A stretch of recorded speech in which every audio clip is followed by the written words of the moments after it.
You're listening to Real Radio, the nationally trusted name in real estate investing. We dig deep to discover investors' why in real estate. If you want to skip all the BS and get in investors' heads, you're in the right spot. Be one of the thousands to check out realradio.com.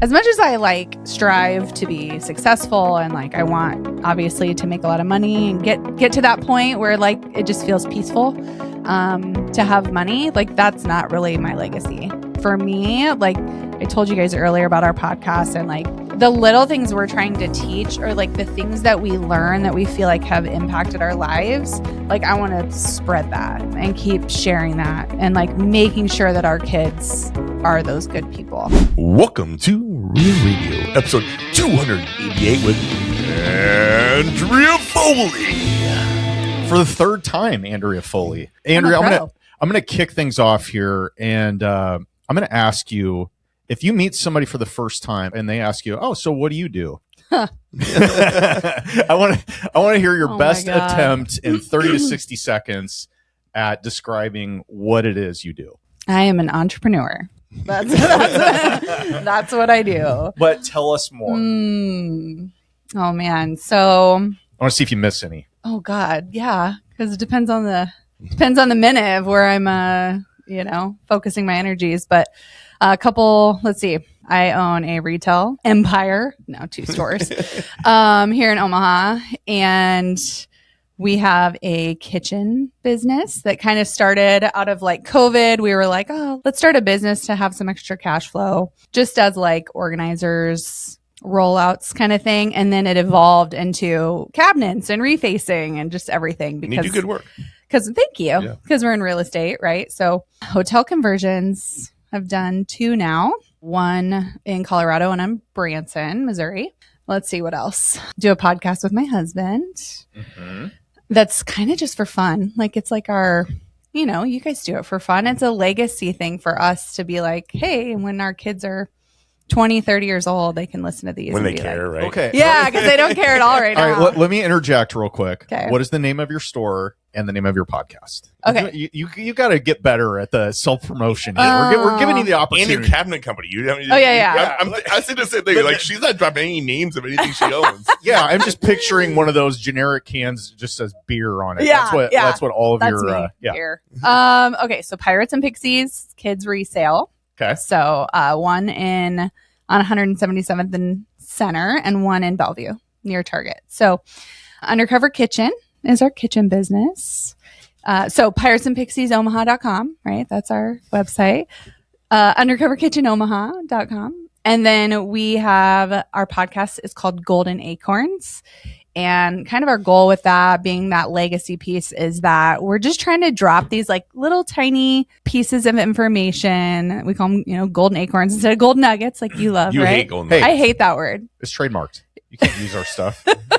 She hates it. So I do. Pending. Episode 1, she talked about how much she hates golden nuggets. Yeah. So it's golden acorns because, it's these little seeds of potential that you can plant and then they grow into a beautiful tree, right? And that's on Spotify, iTunes, whatever you can. And I'm 6 episodes backlogged right now that I haven't published. So. Better be out by the time this drops. I know. That'll be my pressure to get on it. My husband also lost his job after 13 years in late October. And so him and 2 of the other guys that also got laid off at the same time and started a company. So now we have a car wash distribution company called Wash Force. Wash Force 5. My kids always I'm a client. Yeah, yes. Ted's going to be a client. So that's, chemicals, equipment, and service for car wash owners. Which is what he was doing for 13 years. So for him, it's not any different. It's just doing it for ourselves now. We also own a car wash. So because he had been in the industry for so long. Yes, we do. Yes. And Owen's part of that called Koala Wash. I'm kidding. I did nothing. I just gave you a little money. KoalaWashUSA.com. No, that's on 132nd and Fort. And definitely a big goal of ours with that and with Wash Force is to expand and open more, buy existing and rebrand them into Koala Wash and then grow that portfolio, both corporate and then eventually franchise it. Yeah. So that's what else did I miss? But it's been 26 minutes. Your 30 to 60 second window closed a long time ago. You missed realtor. Oh, yep. So technically, I'm a realtor. I'm a licensed realtor. So the reason I am a realtor is because to buy our own stuff. Yeah. You know, I mean, that's a real estate. It's like a tool in our tool belt. And I have had a few commercial clients that have paid me, right? Which is great, but I don't market it. I don't promote it. And you don't do any residential, right? I don't. For the agency business. But you also have an Airbnb. Yeah, see, I did forget one, right? I have it on here. There's a thing, Owen. You got me. Yeah, we have a large Airbnb downtown. I have 14 pages of asterisk notes here with your businesses. Yeah, of what we do. Did she miss anything that you got? Yeah. Let's see. My Airbnb. No. Okay. Hotel conversion, undercover kitchen, Airbnb called Nala House. Yep. Pirates and Pixies. Yep. Podcast, Golden Acorns, Koala Wash, and then the Wash Force. Wash Force. Okay. So if I start thinking about your businesses, my wife has used your Pirate and Pixies. Oh, good. Undercover kitchen. You guys have definitely used that. Yep. And I've listened to your podcast. I've been a member of Koala Wash, which I'll come back as soon as the summer comes and I get my Mustang out. Yeah. Our cars look despicable right now. It's shameful how dirty they are. I hired Wash Force. We are realtors together. Yeah, at the same agency. And I've been to your Airbnb. Yeah, boom. Man, we're very intertwined. A lot of synergy here. Yeah. Okay. All right. So this is an unpaid commercial for Andrea Foley's syndication of or portfolio of businesses. She's actually going to give us referrals for us, so it's fine. Okay, we could probably devote a whole episode to each one of these things. Probably. But we're going to do our best to kind of dig a little bit into some of these and then talk about what you have going on now. Yeah. My biggest question is, what has changed since episode 10? What businesses on this page didn't exist in episode 10? Undercover did, but we didn't do as much with investors as we do now. Yep. Because I don't think we did refacing back then. Nope. We didn't have Branson. Nope. I think I just bought the Airbnb, but we were trying to do it as a group home at first. Yes, it was a group home. That's right. So that was like, we were just like setting that up. This is, by the way, this Airbnb that you have, we did you hosted Friendsgiving, which was so fun. Yeah, and it just keeps on going. there are it is like it's like a one of those houses with the mirrors in it, like when you were a kid, like a fun house. Like secret you're just doors. like, oh my god, there's another pathway over here. There's like 16 beds. Yeah, place? Yeah, is that right? Is 16? 16? Yeah, I think 16 that is beds. Bananas. 3 stories. Yeah, it's big. I mean, it's fun. It could be a sorority house. Yeah, that's why we bought it as like a group home. We wanted to do the group home thing, but anyway, didn't work out, super cool place, huge house, and you got it for what'd you buy that place for? $230. $230. Yeah. And what do you get on like during the hot season? I would say we gross about $65,000 a year. Okay. On that house. Yeah. And what do you think? Our mortgage is like 3%. You think that's important, isn't it? Yeah. If you rented that as a long-term rental, what do you think you could get for rent? Maybe $2,000, $2,200, $2,500. Yeah, I think it's huge, but it's the area is a little. Yeah, I mean, it's not great. It's like the nicest house in the area, right? I broke all the real estate rules when I bought that house. Yeah, like it was already remodeled, nicest house in the neighborhood. Outdoes the neighborhood, whatever. I like broke every single. We didn't have rule. to remodel it for a year. Yeah, I mean, we didn't do a lot to that house. So that's crazy though, because I mean, that's a 3x multiple basically over what you'd be getting as a long term. Yeah. So that's a good case study on something that you went against the grain on, and it ended up being like a really big win. Yeah. Plus Friendsgiving. I mean, right. I feel like you need to have a place Festivus there next year. We could do Festivus. What's Festivus? You've never heard of Festivus? No. Yeah. I don't know. I know no idea. Okay, Ted's on the same page. One? Okay, what's Festivus? Seinfeld. They did an episode. Okay. Sounds familiar now. At I believe it was George's parents' house. Okay, and they brought a metal pole in. And there were several things. You had to air your grievances with everybody that was in attendance. Oh, God. It's just a whole thing. Yeah, Festivus for the rest of us. Okay. So anyway, I don't know if that's a good idea, Owen. I think it is. I think I have some grievances to air. I already know what Axel's grievances are going to be with you. Yes, that is true. Maybe I should slow roll this. But okay, Now, with the success you've had with that Airbnb, like, yeah, and this is part of a conversation I wanted to have with you because, shiny objects, right? Oh God, yeah. Obviously, I'm very guilty. Now, of that. the interesting thing about your background that I think anyway is you did a brief stint as a business consultant. Yes. Right.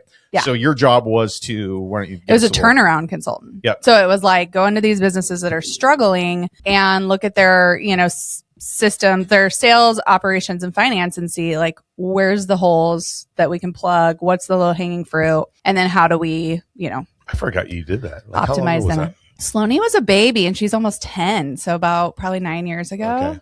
Yeah. So I was traveling 5 days a week with a 14-month-old at home. Yeah. And that didn't last very long. Yeah. That was, and that's the only reason would you still be doing that? Do you think? Loved it. Yeah. I loved it. It's so much better telling everybody else what's wrong with them instead of focusing everything on you.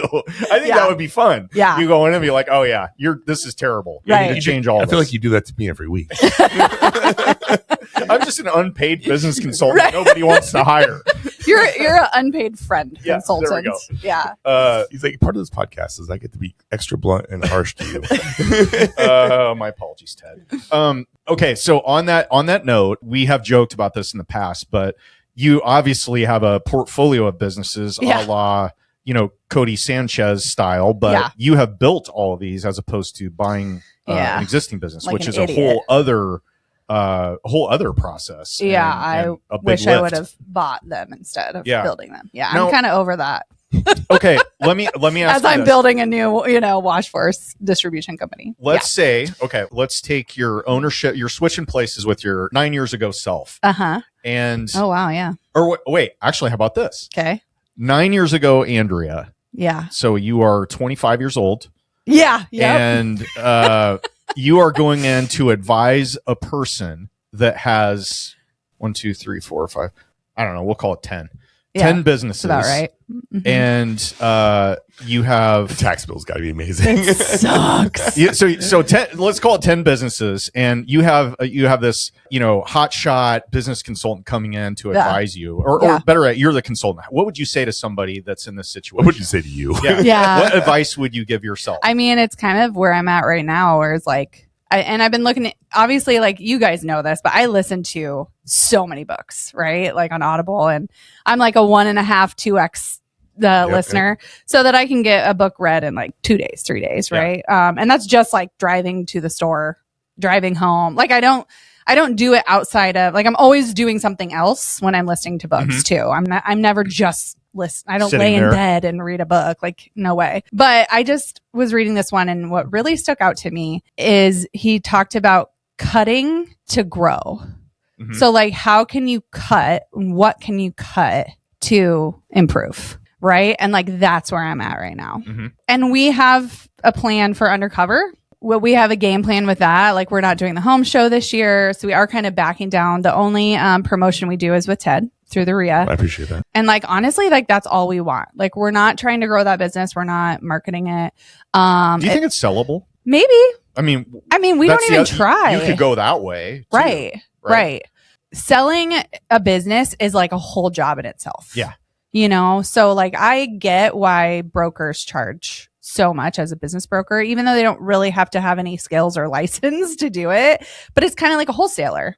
Like you're paying for them to do all the work and giving them that fee. Yes. And it's kind of like, could you do it all yourself? Yeah. Do you have the time, the energy, the resources? So it's kind of like weighing that. Undercover Kitchen seems like the one that would be good to hire somebody, a salesperson to do it. To do it. I know we've gone back and forth. We've talked about that, and it'd be like it isn't like it's not hiring somebody for retail. It's somebody that's gonna have I think our struggle, and I'll say ours, but I really mean Axel's, is he's kind of a perfectionist, right? And so when other people do the work and it represents us, I think that's the struggle. I guess I'm not talking about the work. I'm talking about the sales. Like the representative, the one that's going to be out there going to the trade shows, do the marketing, and they're the person that's going to go visit the home builders, etc. Yeah. And they're getting paid a commission.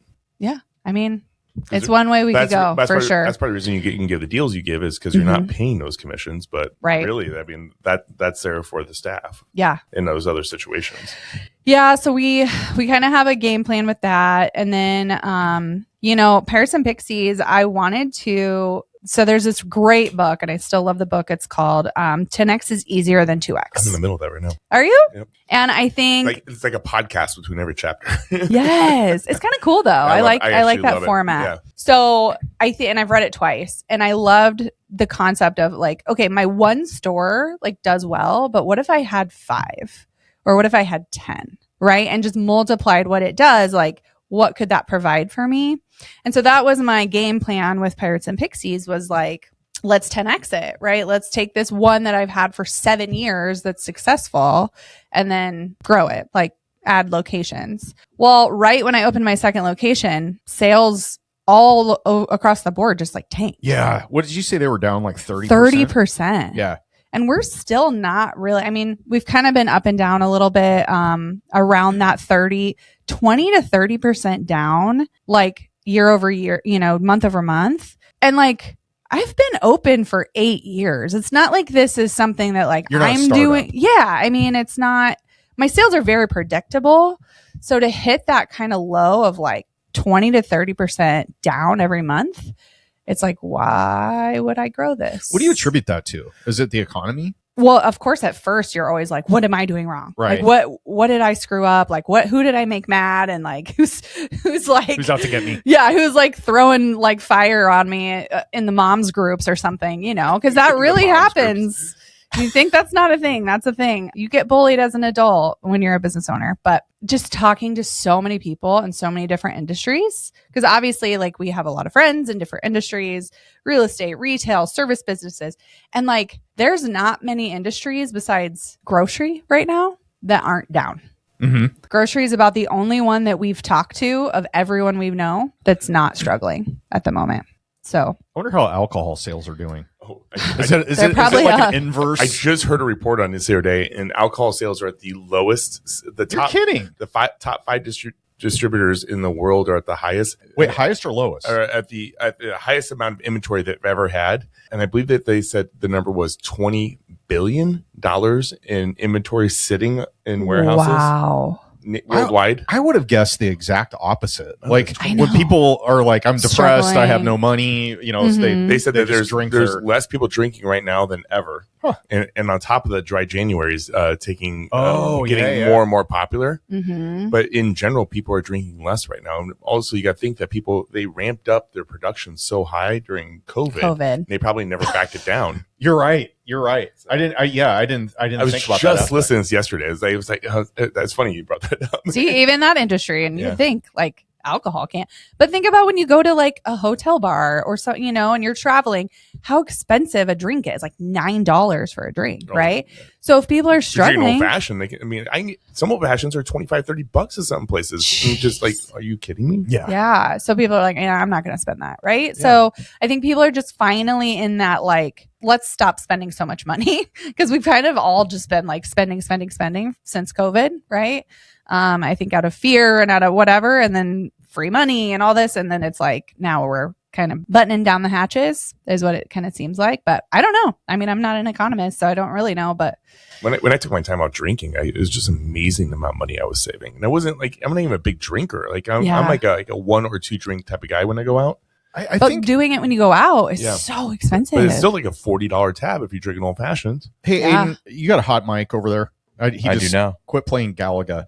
Let me ask you something. And so Aiden, our producer, we love a hot take on this. So you and I have all talked about you don't go out much, right? And you're in your early 40s. I'm just kidding. You're 27, right? And nice 24. Switch age. But Aiden is the man of many ages, and he, you guys don't go out like you and your friends. Is this do you think we do go out occasionally, but not like Ted used to go out. Not like we go out when we went out in our 20s. Do you think is this kind of a trend? Like, is it going to, people are kind drinking of a thing? less? Is it a generational thing? Is that what you're saying? Yeah. Like our generations got wasted for fun, but maybe you guys do something else for fun. Or is it a money thing? Is it both? It's a lot of small, just like different things. I feel like people see the effects of drinking and the price hikes on alcohol, of course, and there's so many different things that people see. Smoking weed. And That's what I was going to say. Weed too. I think that is a huge Weed's shift. A lot though. better for you, I guess. Yeah, but it's a huge shift though, because No way. after the legalization in several states, and like Delta 9 and Delta 8 and all those strains of it come out, I think people are just kind of maybe trying that instead, and it's a lot cheaper. It probably is a big part of it, I would guess. As of August 25, U.S. alcohol consumption has hit a record low, with only 54% of Americans adults reporting they drink. This is a 46% decline since 2021. 46%? That is crazy. And with increased awareness of health risks coming up, demographic shifting, white adults showed a 11-point decline down to 50%, while middle-aged adults 35 to 54 saw the most significant drops. Huh. Well, maybe that's kind of the hangover effect from COVID, because I'm sure the numbers were crazy high during that. Remember we interviewed Ashley Kerr, and she had that liquor store, and she's like, it's raining money right after COVID. Oh, yeah. She bought into that. Okay, well, anyway, that was quite the tangent we went on there. Makes me think, because there's a spot I have my eye on, and it's condemned commercial building, and I'm like, I really want to buy that and make that a little liquor store. Yeah, maybe it doesn't sound like. Maybe that's why all these weed shops popping up everywhere are the thing to do. I don't think you can have a liquored and gummy store, because they don't. You're not seeing those out there. It's called a crossfade. I just learned. And Aiden's laughing over there. Aiden keeps me up to speed on what the cool kids are saying these days. So he's my lingo consultant over there. And then he's just embarrassed when you say it. But it is interesting though. I mean, everybody is trying to conserve money however they can, but that is an interesting stat about the liquor. I had no idea. I would have guessed the opposite, honestly. Well, and a big part of it for me, and how I can tell that it's not just like something I'm doing wrong, even though I still kind of feel that way. We buy clothing from local families and then give them cash or give them store credit to then, shop or just have cash. We have had over the last 18 months more inventory than we can possibly handle coming in. Yeah, right? you like paused it, right? Which I know you've done before, but you said you have a huge backlog. Well, it was a big part of why we opened our second location. Like, we literally had enough inventory to open without needing to even like ask for more. Yeah. Right? I mean, you just needed like somewhere to put all it, right? So all this stuff. And then now, even back in like September, because our sales are so low, we paused offering cash, right? And that, like, people are aggressive about that. Oh, they got mad. Oh, very big mad, very upset. I mean, if you were at Caffeine Cap Rates last night or yesterday, you would have heard all about those. Yeah. And then thanks for not showing up, but oh my God. Am I not allowed to not go 1 week? I mean, you were just very mad. I mean, when was the last time you didn't see me at one of my re-events? I don't know. Okay. I set my group up. Never. I set my group up this way on purpose. I know you always talk about it. We like to give you shit. Owen empowers us. That's right. To run it. It's not my group. It's our group. It's our group. It's Legion. Yeah. I don't know. But so, like, even this week, we did pause it completely. We've cut out a whole day. Like, we used to do 4 days a week. Now we only do 3. Now we paused it for a week. And it's just like, we still have like 300 bags of stuff in the back that we can't even. Okay. So, for a lot of you out there that might not know this, for store credit, Nebraska has raised minimum wage 40% in the last 5 years. I didn't know that. 40%. Yep. It went from $9 an hour 5 years ago to now $15 an hour for minimum wage. And it's not done right. They did it every year, $1.50 a year for 5 years to get us up to this 15. And now I think they still have a plan for like the next 10 or 15, but it's not that dramatic moving forward. But think about this, as a small business owner, I have to now pay for what was really a $9 an hour job. I have to pay $15 an hour. Mm-hmm. So like, I've had to cut staff, I've had to cut hours, and my payroll is still 53% of my expenses. Yeah, and it's not like you have crazy margins on, No. Well, I mean, you probably do, but you've got cost in there too, my right? staff is part of my cost to get the stuff on the floor, right? Because they have to like do it all. Like, they have to tag it, price it, so that is part of the cost of the goods. So, I mean, it's just like, and getting people to be motivated to work, is a struggle. So like it's in hard. retail, especially. It's hard as a small business owner in Nebraska. I remember my first job was $3.25 an hour. Yeah, I think mine was $3.09 as a server. Yeah. Or I used to $2.09. walk beans for $4 an hour, and then I had some dude try to pay me in toys. Like, what is what? That's awesome. Yeah. Anyway, yeah. So, what's a store like Bellevue cost to open, irrespective of the inventory that you had? Because I know you had it, but like just to I have a business, I want to open. I found a location. What does that cost? Not including the lease, but like, what is it? The build out. I mean, the lease is kind of part of it because you have to do a deposit. You have to do first month's rent. I mean, kind of like buying a rent, getting into a rental property. It's similar with a rental space. But I mean, I think we spent around $120,000. Dang. Yeah. Which is actually really, really cheap to start a whole nother location. Now, you have experience with SBA loans. Is that something you use to buy the second location? I didn't this time around because they take so long. Well, how long does one take? I mean, realistically, 3 to 5 months. Wow. Why is that? Why is it? Is it just the paperwork and that's a big part of it. Yeah. I will tell you that those type of loan agents are very like, I don't know, like they're not in a hurry. And I don't know what it is about it, but they're just like, here's 800 things that you need to get me. And then I'll talk to you once you're done with that. Right. And so then you have to gather all this stuff and then you'll give it to them. And then they're like, you missed this one thing. And you're like, no, I gave you that. And they're like, yes, but you have to put it in this format. So redo it and send it back. Right. So there's all this back and forth for like 2 months. Well, it's because government underwriting is really rigorous. And there's 2 checking processes. You have your government check process and the lender. And the bank. And the lender. And the lender. Yeah, because the SBA backs the loan that's actually provided by a commercial lender typically. And they both and they literally have to go through, they both have to approve it though too. So Yeah. I don't even remember. My wife opened a salon like a long time ago, just as a business. Like she never did hair, and we got an SBA, or she got an SBA loan for it. And I don't remember how long it took, but I remember thinking, good Lord, this is a arduous process. Yeah. We had to put together a business plan and the whole, like all the stuff. It was all paper back then, which is super annoying. So you had to like drop off paper to them and yeah. I can't even imagine. Like then it was probably like at least 6 months just with all the, because technology, makes it so much easier, but it's still. And so now I did go with a local bank just to get it done quick, but their terms are only a 5-year and that's kind of killing my cash flows. So I think I'm going to see if I can get an SBA to refi it into a 10-year. How do you, so if you're opening a location like that and you go to a commercial bank, typically, and I'm only speaking from the real estate side, they're always going to want something they can collateralize it with. What do they do in a case like that where you have used clothing and maybe fixtures and signage? Yeah. And that's about it. Yeah. I mean, they're collateralizing that, technically the inventory and the fixtures. Yeah, so I'll trade you my inventory for $125,000 cash. Yeah. I mean, it's more goodwill. Okay. Honestly. Yeah. And then, some banks, I mean, I have history, right? So like I have like 18 years of business ownership behind me. So like that helps, my local lender, Brady. It also helps that you have like 9-10 companies that back it up. Well, yeah. I mean, my PFS looks great, but like they didn't really even want me to put a bunch down. They were like, maybe 10% down. Right. But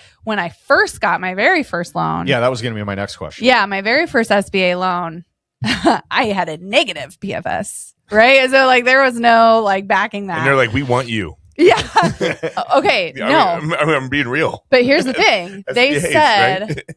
So I went through Centris and I remember, and I was just like every day, like waiting. And finally I call him up like 6 weeks after I was supposed to hear. I'm like, am I getting this or not? And he's like, oh yeah, you got approved. Like he forgot to call me. I'm like, okay. You're on pins and needles for weeks. Anyways, he ended up telling me, I don't remember the conversation we were having, but he said, well, the only reason we gave you this loan and approved you for it is because you're a woman. He said that? He said that. Oh. I think that's illegal to say that, but he did. Wow. I was like, thanks. Yeah. What an idiot. Why would you say something like that? So, it pays sometimes. If you want to open a business and you got a negative PFS, like use your wife to do it, I guess, because apparently that was the only reason I got it. One thing that was really interesting is normally, will personally back a loan. Like Yeah. I'm buying, like I bought this car wash and I'm expecting to personally back it because the business is buying it, right? Yeah. Personally guaranteed. Personally right? You're guaranteed. signing Yes, the debt. yes. But in this case, I didn't personally guarantee it. One of my other companies personally guaranteed it. Oh, they let you do that. They wanted it. Interesting. And my response goes, Wait, you mean one of your another business you own? one of my other LLCs that they wanted to use. Was the guarantor Yeah. on the loan Yes. to you. That is what? I have never had that happen. I'm going to try so that if the note from the car wash wasn't getting paid, they could go after your other company and have them pay it. Yes. Yeah, and they felt that was strong. And my response was, I go, well, if this business can't pay it, this business can't pay it because I'm going to be the one in the end. So yeah, that's a weird dichotomy. With Yeah, that I mean, and situation. every lender's different. and It's that interesting. company was like, it's just like almost like it's just a company I run all my commissions through, and then and then when I invest in like other businesses I've invested in, Yeah. I use that LLC. Yeah, It's really it's weird. like a holding company, kind of. Yeah, it's yeah, exactly what it is. yeah. We first met in, let's see, it was New Orleans. Yeah. Right? Yeah. Yes. New Orleans. Yep. Yeah. Bigger Pockets conference. Yeah. That's So the first time. yeah, that was First the time. first time we First time I met you. First time I met Owen. Axel had met you, Ted, at Aria. Okay. But I Hold on. hadn't. Okay. Yeah, because you invited us to the like little party that one of the vendors was having at one of the hotels for Bigger Pockets. Okay. You're like, you guys should come over. And I was like, did they really want us to come over? Or was he just being nice? Because like I didn't know you. I'm like, he was probably just being nice saying that. He probably doesn't really want us to come We had over. a great Omaha community there that day. Yeah, we like did. 20 people from Omaha. Yeah. there. Went out to dinner a couple nights. Yeah, that was fun. Now that I know you really meant it. But Yeah. I was like, I'm kind of introvert, as Owen knows. So I'm like, I don't want it to be awkward. What was the plan? So this is when was that? 4 years ago? 21. Yeah, 4 or 5 years ago, almost. So what was the Yeah. plan for going to BPCon? Oh, you God, went I there don't know. for Why like not? Oh, you were just going to kind of like check it out and network. Yeah, I'd never been. It Okay. sounded cool. It was COVID was just getting over. Like, get me the hell out. Yeah. Well, we had bought our hotel conversion, and we were kind of in the middle of it. We had just bought the Airbnb group home. So like we were really, especially me, like really diving back into real estate. We had stepped away from it for a few years, and now we were kind of diving back in. So just wanted to get kind of reconnected with everybody. You say stepping back, like you guys were investing prior, and then. Oh yeah. Okay. Yeah. So we had done live-in flips since we were 24. Okay. They started the same year I did. Yeah. Actually. Really? Yep. And then You said 2004? 2005. 2005. Yep. So, and then when we were 24, I think the math's there, maybe not, but maybe we're younger. But we I was 24 in 2004. okay. Then yeah. I'm 45 right now. Yeah, that's about right. I'm 44. So it's somewhere in there. So yeah, We're like the same age. we did that. And then we started buying rental properties when we moved here to Omaha. So we moved here in 2011. We did Fortune Builders. If you guys remember that one. With Than Merrill. Yeah. I Fortune loved Builders those guys. mentioned man. a lot. Yeah. I loved their show. Yeah. They were the only ones out of the Flip This House whole thing. Well, it was Armando Montalongo, who's a total douchebag. They were pretty entertaining. I hope we get him in a podcast someday. So I would say that to his face. That guy's a total tool. Maybe he's not now, Owen. Maybe he not. just was Maybe it's because he just was a like TV a thing. TV. But they were probably the only people I was like, I religiously watched that show and followed them and stuff. Like, I really liked those guys. Yeah, it was fun. I mean, Weston, our 13-year-old, she was a baby. Like, when I say baby, we went to the Fortune Builders, like, come like for free and like learn all about how. Yeah. She was 3 months old. Oh, wow. Yeah. And I wore her there and because I had to nurse her and I like couldn't leave, so, and they brought her up on stage and, oh my God. She's such a good baby. Did they try to pitch you in the back of the room? Oh, we got pitched. Oh, and you we did? bought it. You yeah. did? Oh yeah. We bought in. How much we had was it? no money. I mean, did they do the thing where they showed you how to call your credit card company and increase your not limit? then, because this was their first one. So like, I think it was probably cheap. We paid, I think $14,000 to be in Fortune Builders, which I think is like cheap Yeah. compared to what they started charging people. Yeah, well, $14,000 then to compare them now. Like, Yeah. that's, I mean, that That was a was lot of money. And a we lot of had money, like yeah. $4,000 in a savings account that we had saved like $100 a month since Xander was born. And so we like cashed that out to put towards it. And then they loaned us the other 10 grand, on a loan. But we bought 2 rental houses within a couple months. Ted, maybe we should start doing that for the events we put on. Just financing it. Maybe we'd get an uptick in attendance. You can't afford your $245 a year payment. We offer financing. It'd be like event arbitrage. There you go. Yeah. Well, I started offering like financing for our vendors. Oh, you did? Yeah. Oh, on the The sponsorship. Yeah, Sponsorship sponsorships. payments? Yeah. Yeah. So it's always like, oh, do you want to pay? Would you like to pay $5,000 for the year or $500 a month? Yeah. So that's kind of how we break it all down now. Yeah. Nice. All right. So Fortune Builders, you bought the program, and then you started buying rentals. You actually did do the stuff. We did the yellow letters. We sent out a mailer of 40 letters. 40 because we didn't have a lot of money to spend on postage. So we sent out 40 letters and we bought 2 houses. Oh my God. So it worked. Are you serious? It worked really well. Yeah. Wow. Yeah. That even beats Colin Schwartz's story. I don't even remember talking about this last time. I don't either. I don't know if we did. I don't think I heard this about yellow letters. I didn't know you guys did that. Yep. Yeah. Yep. And all your guys' trips back and forth, Yep. going to visit and I Branson. feel like we talked about the origin of the world and the universe forward and never covered yellow letters. Yeah. Okay, that's interesting. So I'm still learning new things about you. Would you do it again today? Yeah, we learned a lot. Yeah. Yeah. I mean, it was, it's like that kind of, throw yourself into the fire kind of education, but definitely. I mean, I feel like if we hadn't done that, I don't know if we would have ever done the next step and the next step. Mm-hmm.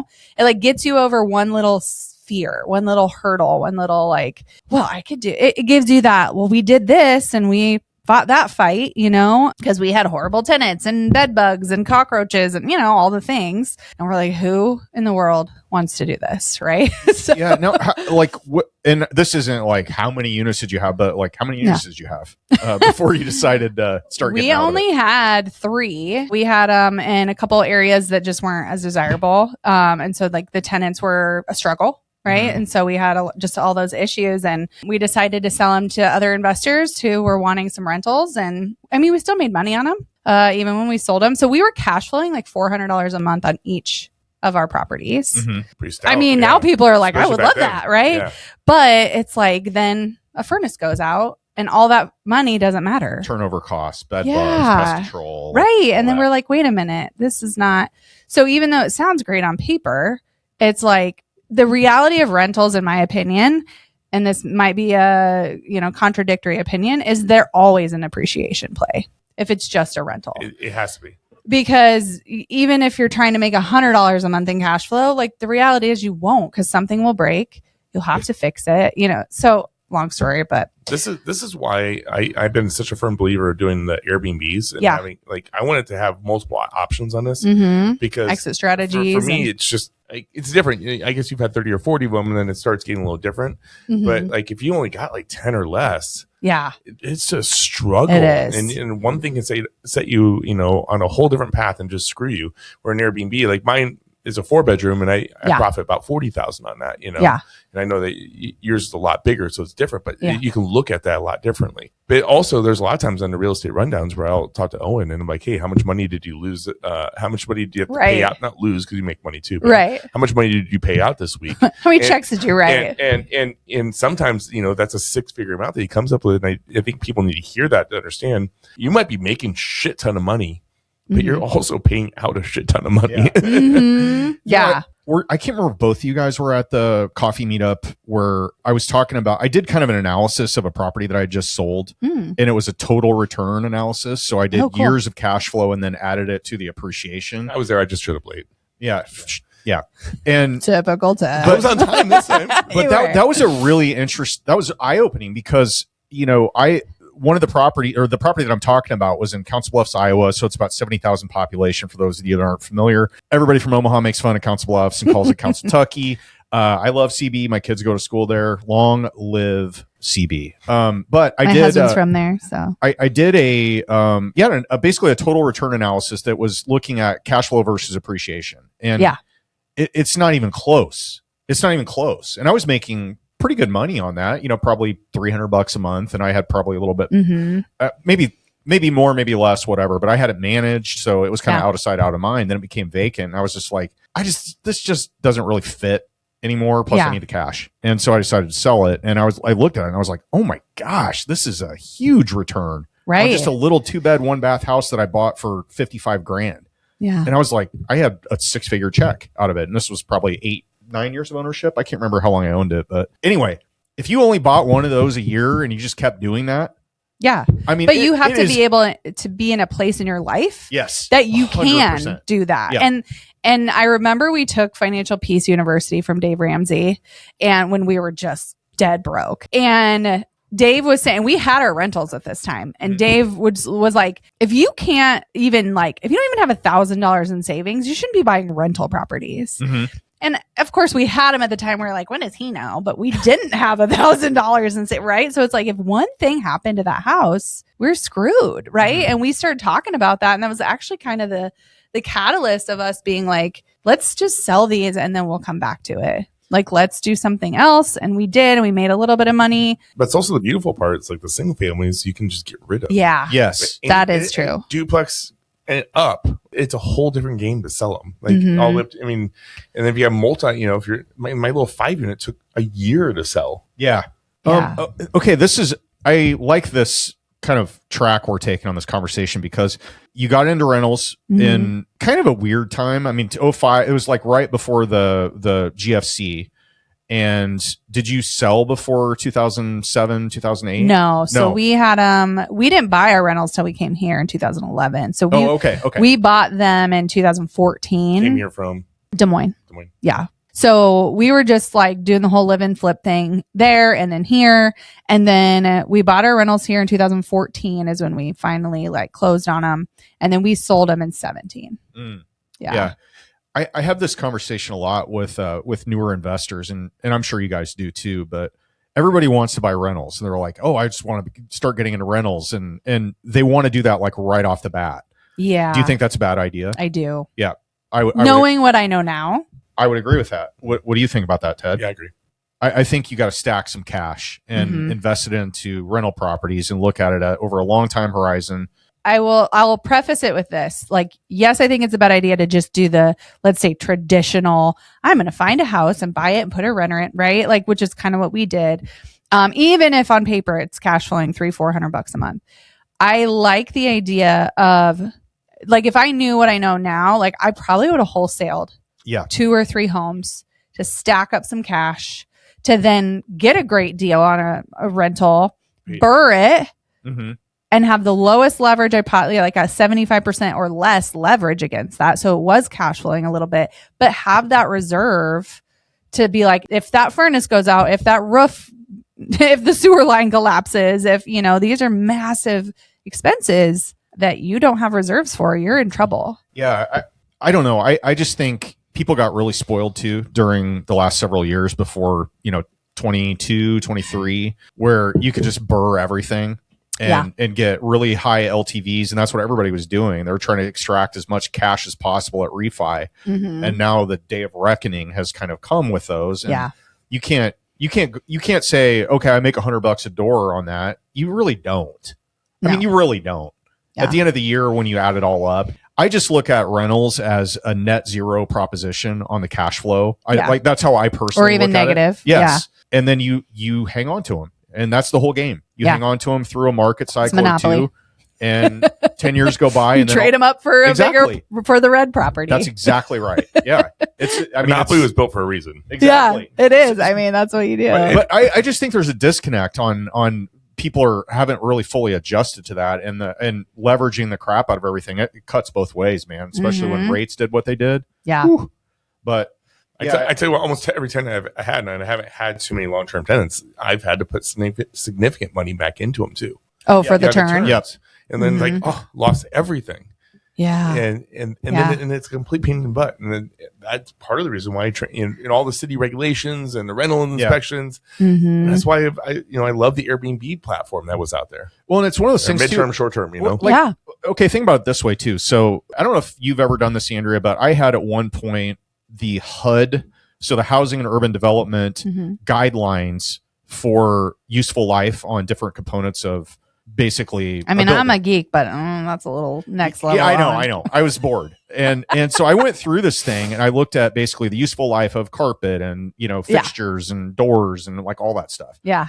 And you may look at that and you'd be like, what is this? This isn't real life, whatever. Yeah. But it really is. I mean, when you have a renter, yeah. Yeah. When they're not caring for it the way a homeowner would care for it. So if you let's say you make $100 a door, and I'm just going to use that as an example. So that's $1,200 a year on a single family house. If you're actually doing what you should be doing, you should be planning ahead for those items to be replaced and capitalizing that, setting aside money for it. I mean, if nobody does that. Which is called CapEx. It's like Yes. capital expenditures. You're supposed to like hold that aside every month in a reserve account. Yes. Which I do that for my apartment building. Yep. That's funny. I did that. My first two rental properties, I did that. So you did. You carved out money and set it aside for future furnaces. I put 6 months of holding costs into my savings account. Yeah, almost that's nobody smart, though. does that. Like at least a lot of the people that I know and hang out with. That was a deal I had to make with my wife to get into it. Yeah, I think the thing is, it's But that's smart. See, Yeah. Jessica did right by you. Yeah. You know? you gotta have a conservative person with with somebody that's more adventurous in investing. Like it doesn't work to have both. Right. Both Yeah. be one or the other. Poor Axel with Owen and I. He's like, Okay. I gotta like restrain these two cheetahs going after everything all the time. No, that's that's an interesting conversation about like how the total return works, what cash flow actually is and what it isn't, and rentals versus transactional income. I don't know. We could talk for hours. About I think just be aware that it's not the lie that I feel like is sold. Like rentals are the path to wealth. Like, yes, but that's not like the true, that's not the whole story. Yeah. Right. Like they're your path to wealth. If like, hey, I'm going to put, 20 grand a year into my 401k. Well, you could put 20 grand a year into a rental property, right? I mean, it's like, that's the kind of path to wealth it is, not like I'm going to quit my job and live off rentals. Yep. In my opinion, like that's. I get into arguments sometimes with Wall Street bros on Reddit and like social media. Where they'll be like, real estate's a terrible investment. And they'll be like 3% return over time, whatever. I'll crush that with my 8% or 9% or 12% or whatever the number is they pull out in the S&P. Like I could just do that in an index fund, way less work, blah, blah, blah. And I'd be like, I will crush you on total return 100 times out of 100 if you zoom out in a long enough time frame. You won't even touch it because of leverage. That's the reason. Yeah. And appreciation on that leverage, it will just trump everything. So if you're a new investor and listen to this, and the advice I give a lot of them is if you just jump into this, look for anything that's like 4 units or less and house hack. Value add. Yeah. Absolutely. Some value add. House hacking is brilliant. Something you can get on an FHA or VA loan. Yep. Jump in that thing with little money and that can set your life and your investing career to take off, and it'll be the best thing you can do. So with our very first house that we live in flipped, we also house hacked, and it's just a single family home, but we had 3 roommates, right? Because we were young. Yeah. So we had a 3-bedroom ranch with 2 bathrooms upstairs, and then we had a finished Axel and I finished the basement. So we had like kind of a bedroom, like a non-conforming bedroom. And so we had a roommate, 3 roommates, 1 in each of the bedrooms, and it paid our mortgage, right? As our income we were making, we spent that to fix it up. So we were spending our money on fixing it. Our roommates were paying our mortgage. And then we actually sold that property in 2009, right? Like, so the downturn. Oh, right at the bottom. Yeah. At the bottom of the damn market. And then we still walked away with like $40,000. Nobody knew that at the time, though. I know. It's such a hindsight thing because nobody knew where the bottom was. A lot of people say they did, and I had no idea. but I just happened to be getting started and really stepping on the gas during that time. So I look really smart in hindsight. The killer of it all. That's when I bought my first property. 08.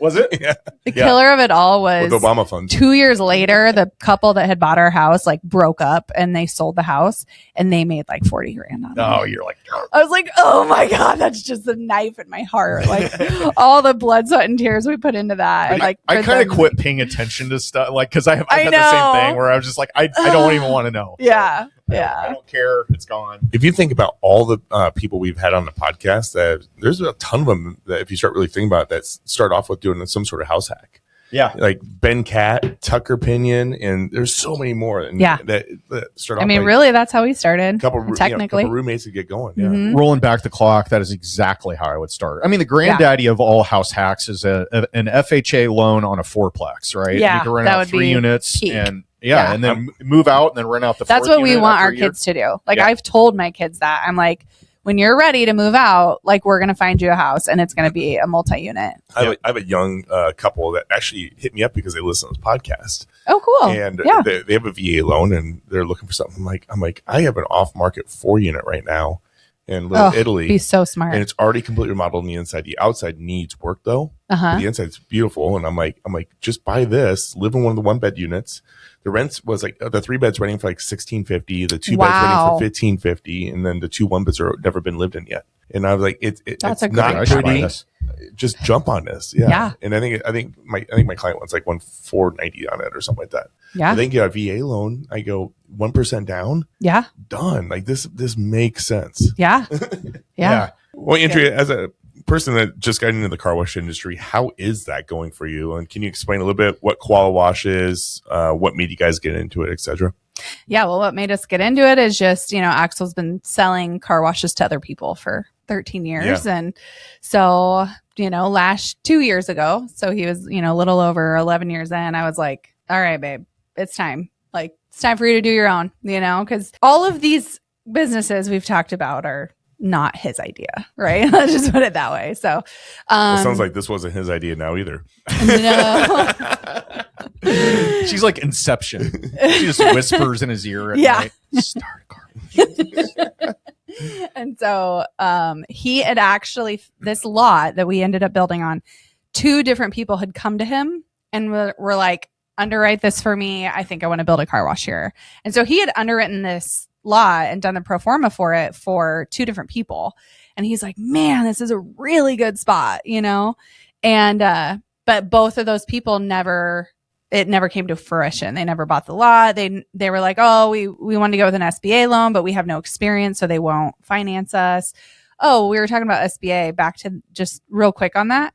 If you don't have experience in the industry that you're trying to start a business in, it's really hard to get approved through the SBA. That's interesting. Just FYI. Because right now I'm getting offered 20% equity in a company just to be on the SBA loan with them because I have retail experience and they need someone with retail experience. Are they giving you kind of a KP type situation? Yeah. So a key principal in the deal. So they're giving you 20% equity, and do you get a kicker? I think I'm going to ask for basically what we gave Sean, which is like 1%. I'd ask for 2. 2%. Yeah. Yeah. Leave some negotiation space. Yeah. So just to have some cash for all this that I'm doing, right? So I have to do all the things you have to do for an SBA loan and just got them all that this week. And so we'll see where this goes. It's a 11 location portfolio in Florida. What? That I would be on it's a $17 million company and I would own 20% of it just because I have retail You've experience. been holding out on me? I didn't know about well, this. 7 you know. hours, 14 hours of car time, and you didn't even tell me this? No. Yeah. Yeah. So I don't know. It's like one of those like, is my resume good enough? Is my PFS good enough? And it's kind of like, I don't know any of that yet until like they got it all. And then I always kind of have that thing in the back of my mind. How'd they Like, find you? I'm not good enough. so I am in a mastermind right now, Oh, okay. called Dealmaker, and it's a protege for buying businesses. So it's kind of like a Cody Sanchez thing. Guy's name's Carl Allen. And I joined his group to learn how to acquire businesses instead of always starting them. So, and then we had to start Washforce. So I've kind of put that on hold, but Okay. I've networked with the people in this group, and then that's how they reached out to me because of my resume. What a sidetrack. I know, sorry. Let's get back to the car wash. Okay, Ted, I know you've probably got a vested interest in this conversation here, but just real quick, you guys have what are called in-bay automatic Yes. washes. Yeah. Right. What is the difference between that and say like a tunnel or like one of those hand washes? Yeah, the biggest difference is like from a tunnel is like you pull into the car wash onto a track, right? It's like a conveyor belt and it pulls you through. Okay. Ours, there's no track. You're pulling into the bay and then the machine yells at you, like stop, right? And then you just park and then the machine goes around you. Yep. And so that is Axel's expertise. You know, he's been doing that. He's been selling those machines for 13 years. The biggest thing with those machines and what makes them better, well, for one, they're touchless. So like, you know, Ted has a nice Mustang and he doesn't want it to get scratched, right? So our car wash is not going to scratch his car. So we actually have, you would not believe how many Teslas come through our car wash. Oh, really? Because they know that it's safe. And actually Tesla as a manufacturer recommends you never take a Tesla through a Tunnel. anything with friction. With a track. Yeah, because like my truck, it's electric. And I have a button I have to push to release the wheels. Yeah, you told me about that. I didn't know that. Because of the self-braking system, it actually will screw up the motors. I didn't know in that. in the brakes, right? Or, because it's confused. It's the electric motors, yeah. Because so interesting. there's actually my truck has a button I have to push anytime I go through the car wash. Through a tunnel, through one that's pulling you through. Yes. Isn't there problems with the automatic wipers also? You know, they got to turn them off every time I do a car wash anyway. Yeah. Okay. Yeah, I mean, you're supposed to turn your mirrors in. You're I mean, there's a lot with a tunnel that it can grab, and like the friction brushes can like cause damage, right? Well, and it scratches the paint. Like my Mustang is a 06. It's never been through a car wash. It's been through hers, but it's touchless. That's the only car wash it's ever been through. Okay. Yeah, and the paint is immaculate. Yeah. Now, when you were kind of pro forma-ing this out, I remember you telling me, because I was like, what do these cost? Like, what can you get one of these out of the ground for? And it stuck in my head that you basically said it's about $1 million per bay. Per bay. Is that did that pencil out to? Yeah, we paid a little more than that. But well, you guys had some cost things that happened that were completely the city out of control. Yeah. With that, so that even with that taken into consideration, that's about right. Yeah. So if anybody wanted to start a car wash for an in-bay automatic, that's roughly what you're going to be in. And now that doesn't include the land, correct? I mean, for us, it does. If you take the land out, we're really close to that $1 million per bay. Okay. So yeah. But $750,000 to $1 million per bay would be about right, excluding land. Now, if you're a real estate investor, you can get 75% leverage all day, probably 80. Some lenders will even do 85, and this is on long-term holds. What can you expect for LTV on a car wash? Well, so because of Axel's experience, we got 90%. 90. Now, what does the cash flow look like? I know you're still kind of ramping up. Yeah, ramping up, and you're not fully stabilized. Yeah, I mean, once if we ramp up and get to our pro forma numbers, we'll be at about 2x our debt service. So like Axel and I will be able to bring home about 10% of our loan. Like our loan's $3.5 million. We'll be able to bring home about $350,000. Okay. Net. Dang. Every year once. And that's with paying investors and everything. So, so that's after all the, okay. Yeah. Once we can get up to our projected numbers. How did you structure the deal when you bought it? So it's obviously got a lot of zeros in it, and you brought in some investors. Did you structure that as a syndication, or was that a JV? That's just a JV. JV. Yeah, because everyone in it is our friend. Yep. And we thought maybe we'd have to raise a lot, but we only ended up having to raise $350,000. Oh yeah. So like that sounds like a lot. I mean, to me 5 years ago, $350,000 would have been like, oh my God, how are we ever going to raise that? Yep. You know, but after we raised $2 million for Branson, $350,000 was like, yeah, that's nothing. Right. That's like one check. Yeah. Yeah. So 5 people, we raised it, including ourselves. So it's pretty easy. It was pretty, quote unquote easy. After having one of these under your belt, what would you do differently on your next location? Ooh, yeah. Good question. Definitely not hire the exact same GC. We'll never, ever work with them again. Definitely spend more time vetting the contractor that we're going to hire and really diving into the contract. Maybe having some, liquidated damages for them.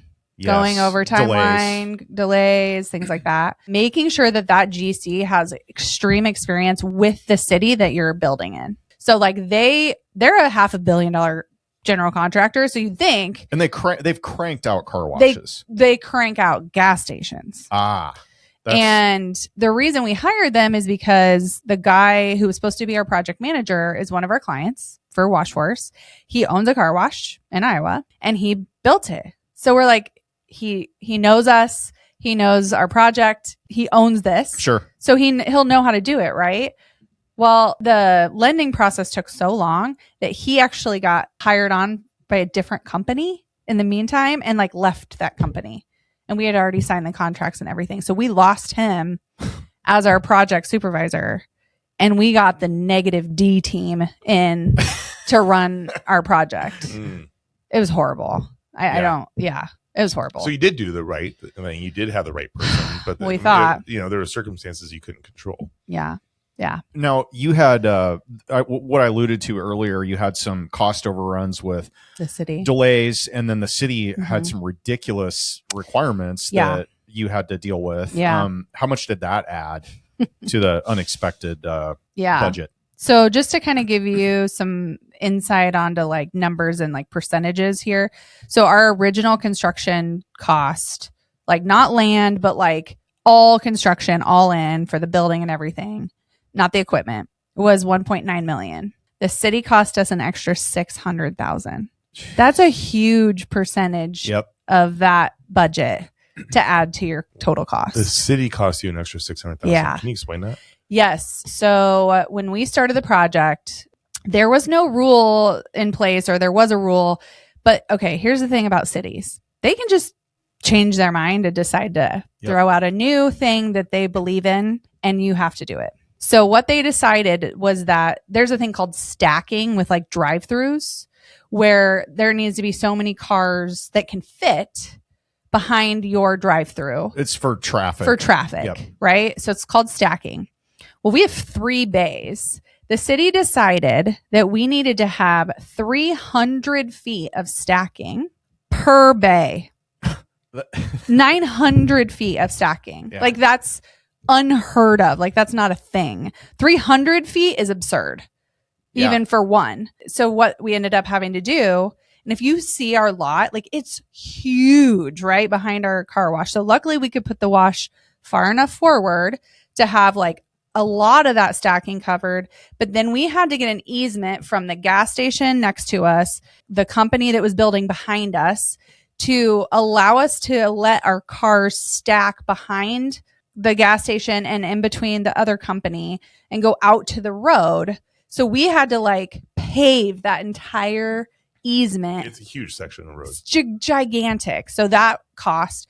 But not only that, but because now our land is only 3/4 of an acre. Once you disturb more than an acre of land, you now have to do all this extra sewer city water retainage stuff. So like, because our easement was going to then impede on more than an acre, we had to follow all the rules of like disturbing an acre of land. Yeah, it's kind of like when a house gets damaged in a storm. If it's more than 50% damage, it's kind of similar to that in real estate terms, where you have to basically bring it up to code kind of thing. Yeah. So that wasn't in the underwriting. Not at all, because like this stacking thing, they just made it up. They were like, well, there's issues with some car washes with stacking, so we're just going to create this new rule. And I'm like, how are scooters, kiosks that are in a tiny little parking lot getting away with this, but we have to build a whole freaking easement? You know, another person involved in these type of projects is going to be the fire chief or fire department, and they can cause a lot of issues with budget also, just for decisions that they require you to do. And this isn't necessarily just for car washes, but like, you know, in our Branson hotel conversion project, they came in and said, we need 2 fire hydrants additionally added. And then they changed their mind after we had already had plans done to do 1. And so we had to redraw the plans, which is not cheap, especially with our dipshit architect. Yeah. So much hate happening on this one. You brought it up, Ted. But and they may require you to do things that you didn't plan on too. So I guess the message here is, if you're catching this and you kicked around either starting a new development, a redevelopment, or a ground up car wash or something like that, make sure you get sign off or a lot of conversations with the fire chief that's involved in that jurisdiction as well, because they may require you to do things that you hadn't planned on. It's just important to have multiple contingencies built in financially. So luckily we were able to get that extra 600,000 put into our loan because we hadn't closed on it that's yet. A nice move. Yep. By the time that they made that decision, but had we already closed on our loan, I don't know what we would have done. Right. So I would say like having a 10 to 15% development contingency and your 10 to 15% construction contingency. Yes. It makes it hard to pencil these things. So that's why it's like, you gotta know this, but also there's unknowable things. Yeah. So you gotta have those contingencies built in there. Like when we had to add those fire hydrants. Yep. Branson's pure rock. Yeah. You dig down what? It was like 3 feet inches? or something, not even. Yeah. And they started hitting rock. Yeah. So they had to bring in diamond cutting, grind, whatever they had to do to trench it. Yeah. And it ended up costing like, it was ridiculous. I mean, it was crazy. Yeah, it was like $40,000 per run that they had to do. Or it was anyway. It's just stuff you don't know. I do want to dig into Branson, but one last question on the car wash before we wrap this up. Yeah. Are you guys hitting the numbers you wanted to hit without getting in details? Yeah, not yet. And are you seeing the light membership starting to pick up? Yeah. Like, is this look like something that you can reproduce and actually enjoy this, especially with how many car washes are out there? Because that's exactly where everybody's minds are going. Right, Like, there's a car wash everywhere. How is this profitable, right? So the ramp up period for a new car wash is 8 to 18 months. Got it. So we're at month 4. Hopefully, so February, March are typically your 2 best months of the year. So we're hoping that, February, March is really great. And that's mostly due to like salt and sand and snow. And you see everyone's cars right now. They're terrible, right? Because the trucks just came and sprayed. There's sand all over the roads. So hopefully, like today, with it being a little nicer, it'll be really busy. But our memberships are actually way higher than we even thought they would be. So that's a good sign. Yes, it is. Do you think, in your experience in this and Axles in the industry, do other markets like the Sunbelt regions or places that don't have winters like we have here, do they do better or worse? Actually, the Midwest is the strongest car wash. So it's like the opposite of real estate almost. It is. Yeah. Yeah, because real estate, it's like you have you want to get that salt off. Right. Yeah. And the sand. And so it doesn't eat your car. Yeah, I was just thinking real estate because we've got furnaces that work overtime in the winter here. We've got, snow and salt and all the freezing and thawing and freezing and thawing. It's just really hard on, materials. Yeah. And not to mention, frozen pipes and all those things too. But yeah, what's interesting with car wash, it's like the flip of that, where it's like the best in the Midwest. Now, to build here is more expensive because you have to have like special winterized things with your equipment. Like there's special things they do to the equipment to protect them from like freezing and things like that. You have to have doors. You have to heat your bays, I didn't even think about that. Which I'm learning about. Yeah. So like there's a lot extra as far as the equipment and utility expense that goes into building in the Midwest, but the sales are a lot better than they are in the Sunbelt. One soundbite here, you had to put basically an emergency eye wash station in. Oh my God. That was another thing with the city. You had everything all done. Full shower eye wash station. What? Like full body, like it's a shower is what the city made us put in. I've been there a couple times. It's pretty shocking. And you had to have a bathroom. And an ADA bathroom that no one can come into. Like we're not a public bathroom. And the city made us put an ADA bathroom in. So we had to have a urinal, the circle for a wheelchair. We had to have, all the things. Yeah, they wonder why people don't pull permits. Oh my gosh. It was, This is why I'm looking at investing outside of the city. Yeah. Honestly, that's a good point, Ted. like that's why we want to buy existing car washes. Yeah. And just rebrand them because it is way more affordable, especially when we get the equipment at cost. cost. It can be profit making, right? Exactly. Yeah. Like then you're you're not having to have that 8 months to a year and a half of like ramping it up. Yep. So yeah, we'll get there. Now, Ted, on your car wash that you just bought, this is your first full month. Is that right? Yep. Yeah. So December was the record highest month it ever had. And I had the tail end of that. Oh, nice. And then January has been pretty shitty. Yeah. It's just been so cold. Yeah, it's been really rough for us. Now, yours is located how far from where you live and work? It's 30 minutes from Omaha. Okay. How much time have you spent there since you bought it? Well, it came with an employee. So like a maintenance tech? Yeah. And so she goes every Sunday and Wednesday for 2 hours, or I pay her for 2 hours. Yeah. So it's just $20 an hour. It's awesome. What? And she'll just clean up. It's just 2 bays. So she just cleans out the bays, takes out the trash, empties the coin machines, and puts it in the safe. And then I show up I show up during the week. So I was just here yesterday, double checking everything. Do you go there like once a week? Once a week. Yeah. Do you think you'll continue doing that? I've skipped 1 week just because it didn't work. Yeah. But I mean, it doesn't even matter really when I go. And then so Do you have cameras? Yeah, there's lots of cameras there. Is there? Yeah. Okay. There's so you like can kind of 12. see what's going on. There's like 12 cameras. Wow. Oh yeah. 'Cause, you bought it from Guy who's like the IT.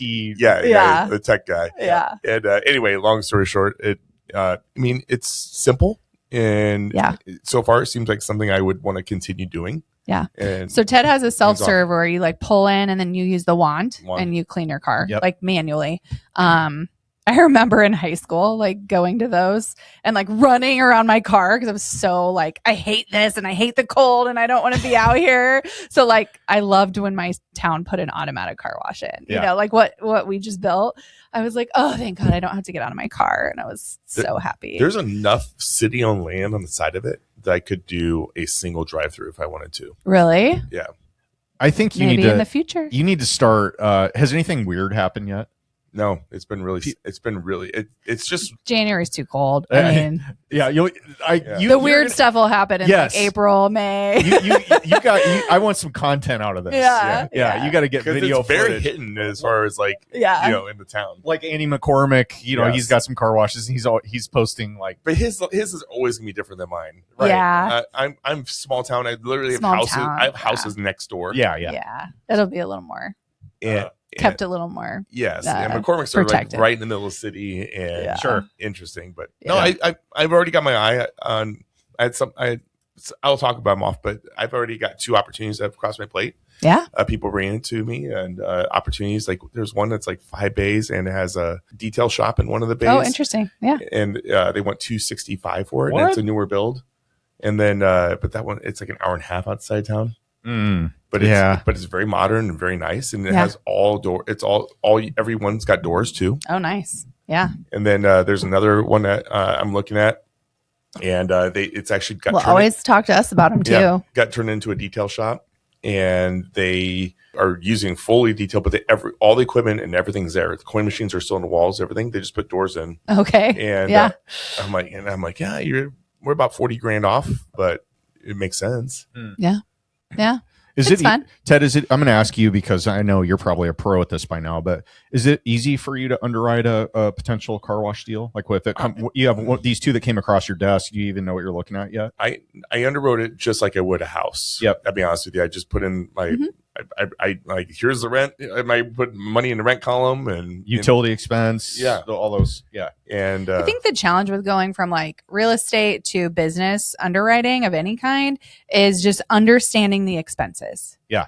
Like if you know what expenses you're going to face, then you can underwrite it. But like some of them, it's like, oh, like when we were reviewing auto car wash that we wanted to buy, like his telephone bill was $4,000 a month because he has all these locations. And so he had like an answering service. Yeah. And so it's like, right. So you have to kind of look at those and be like, well, that's not going to be there anymore. Like we'll answer our own phone. You. Right. Yeah.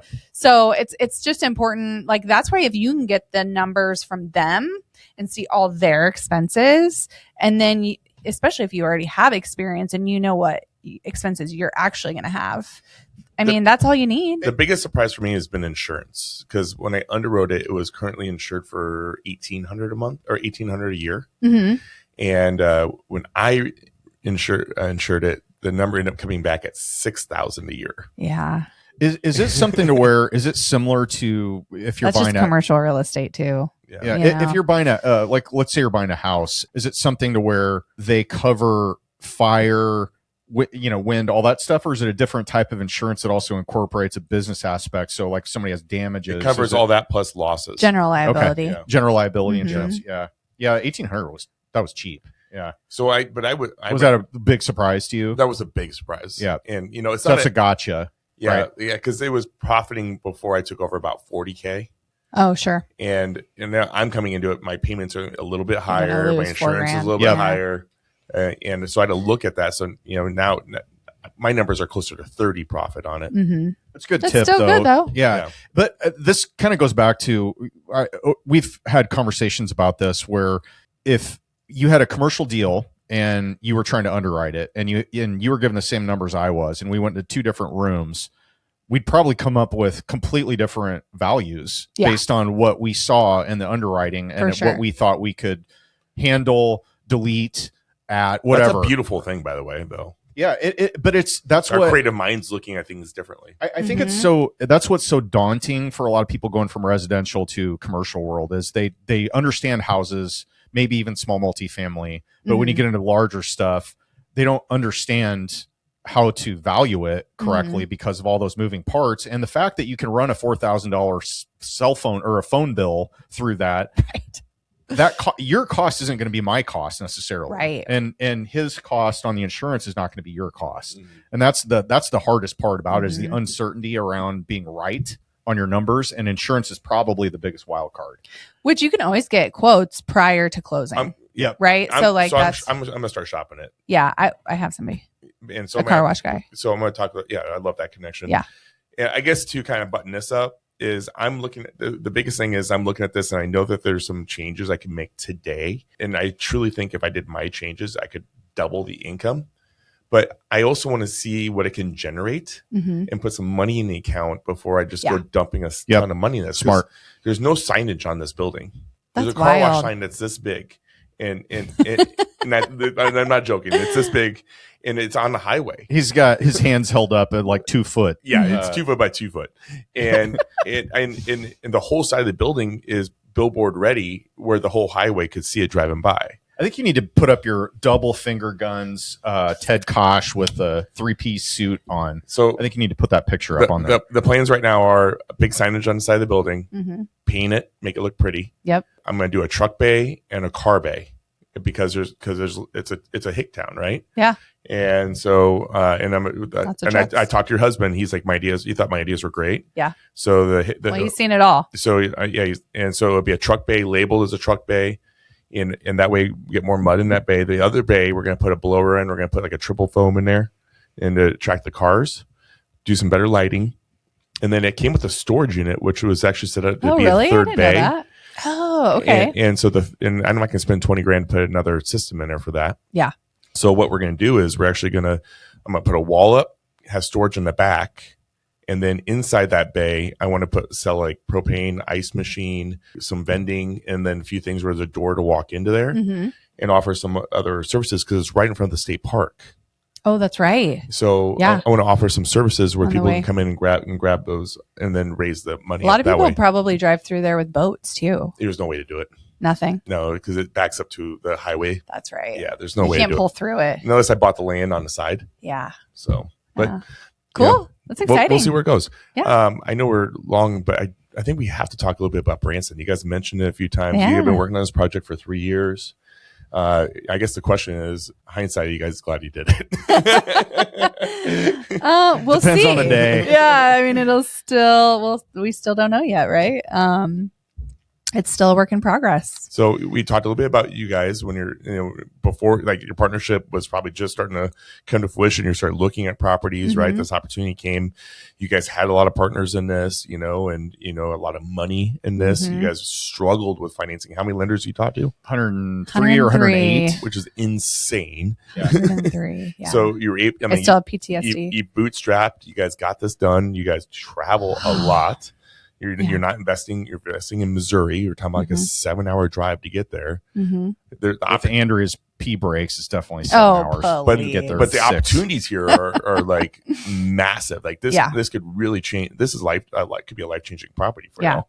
Yeah. So I mean, we got it for $1.5 million. Like you can't buy a lot of 144 unit buildings for 1.5 million. Well, plus the land. Do you know like what the parcel is? Appraised at 2.2. If we tore the buildings down, it appraised at 2.2. Yeah, and it's it's smack dab in the middle of the entertainment district in Branson, Missouri. For those of you that aren't familiar with Branson, it's hillbilly Vegas. So yeah. A lot of people go there. Vegas, tons and tons and tons of travelers go there, and it's like crazy stuff everywhere. Like 11 million people a year go to Branson. It's a great place to go. There's like crazy Ferris wheels and caves and Trump aquariums stores and there's stuff that Orlando, Florida has that Branson has. That like it's only in those two cities in the whole world. Like that's crazy to me. But yeah. So with what Andrea mentioned, about the difficulty in building there, you got to think about utility companies too, because if they're coming in there and they're trying to lay water lines and trench and put electrical under the ground and all that, it's super, super expensive. Yeah. And so it's hard to build there. And they have kind of they're very tight on what type of businesses they even allow on the strip. So that's another thing. We squeaked in under the wire. We were, I think, literally the last hotel conversion project. That you guys had to think a little bit about making a hotel too when you started this, right? Like that had been at least no, never. No. Okay. No. Short-term rentals as like a second exit strategy, or like maybe condos as a second, a third exit strategy, but we've never wanted to run a hotel. Yeah, no. I think, you could make the case for, and by the way, this is, we have 3 of the 5 buildings that are apartments. There's 6 buildings total. One's a clubhouse, or it's the leasing office, and then it has an Airbnb unit. It's like a huge windmill. Yeah, it's so fun. Yeah, and so there's that, and then the 5 buildings, 3 of them are done. We got the COs on those. And how many units is that total? We were talking about that, but is it like what? 65-ish maybe? Yeah, something like that. So it's 12 or 42 in one of them, and then 12 and 12. Yeah. So 66 units. So all of those came online at once. Same day. And it was, and by the way, not supposed to happen that way. No, and in Branson too, it's like you could probably shoot a cannonball down the street in January and not hit anyone. Like it's dead in January, February, and then March. It is like it just comes alive. I don't even know how to describe what it's like. You've been there, Ted. It's crazy in the summertime. Yeah. But anyway, so it's the place to be. Yeah, it was. But I hope you kept all those Christmas lights on. We did. The windmill. Yeah, they're on. The lights work on the windmill. You guys see that there. It's so fun. Yeah. Yeah. So right now, snapshot in time, it's all leasing. Right now. We're doing lease up right now. We are at full on lease up mode. They're finishing the 2 other buildings, but it doesn't even really matter, because March, I think end of March, early April is our target for full completion on the whole thing. But it's funny when you Google it, you still think the hotel's open. I know. Yeah, I know. We've tried to get booking.com and all these places to like delete these listings, and they won't do it because the previous owner had to do it. Yeah. Well, they got foreclosed on, so they don't care. Yeah. And like we even last year, was it last year? We kept getting, our Airbnb manager kept getting phone calls like, hey, we booked a hotel room at this hotel and there's no hotel here. Like this is when we were completely under construction. So somebody was like taking money somehow. Maybe we should start doing that for some hotel listing. Hire a VA. Somewhere overseas and just have them start siphoning money out of people that are trying to book hotel rooms. Yeah. No. So like they were using our property and saying it was still a hotel and like letting people book with them and taking their money. And they'd come show up and like obviously we're like all under construction, like there's no hotel. So last week we hit the road on was that Monday morning, yeah. Yeah, we went down there on the college football championship day. And the last one was my birthday, so you guys are picking great days to go down there. You're welcome. Anyway, this is what happened. So it's supposed to be Axel, Andrea, and me. We were going to go down there and we were going to stage 2 of the units. One of them is a studio, and another one is a 1-bedroom. That's for our model units. Yep, for showings, right? So to bed, dresser, all the stuff. Andrea's a very good shopper and designer. I'm not, so I'm not going to fight her on that. I'm not going to die on that hill by any means. So they're like, hey, we'll come and in my mind, I drove last time, so I was like, okay, well, Axel will drive, no big deal, and we're gonna take a few things down, not much. We'll pick up the rest at like Walmart and Home Goods or whatever. Yeah. So I'm like, okay, no problem. I can just relax and whatever. And then Andrea texts me on Sunday morning, and she's like, hey, can you meet me and Axel at Nebraska Furniture Mart? We're picking up some stuff or whatever, and then we can just transfer it to your truck. And I'm like, wait, what just happened here? I thought we were picking all this crap. By the way, I do not like driving, especially long distances, towing stuff or hauling a bunch of crap. Oh, we've heard. I know. I'm not a big fan.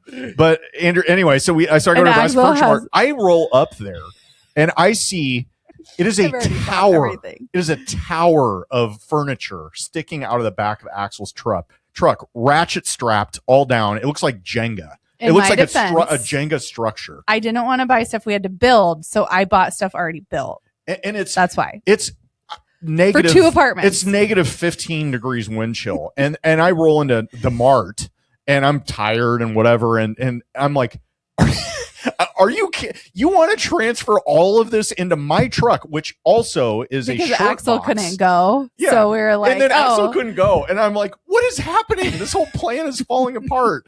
So I drove Axel's truck. And I'm like, this is stupid. Why don't we just take Axel's truck? He can take mine. So that's what we did. Yeah. So they came to my house and Axel grabbed my truck and whatever, drive down there.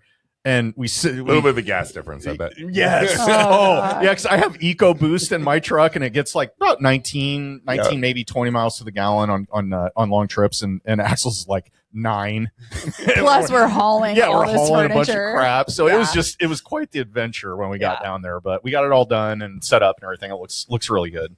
So I met our new leasing manager. So we hired a property management company, and they're regional, right? And we interviewed several and decided to a lot pick of options.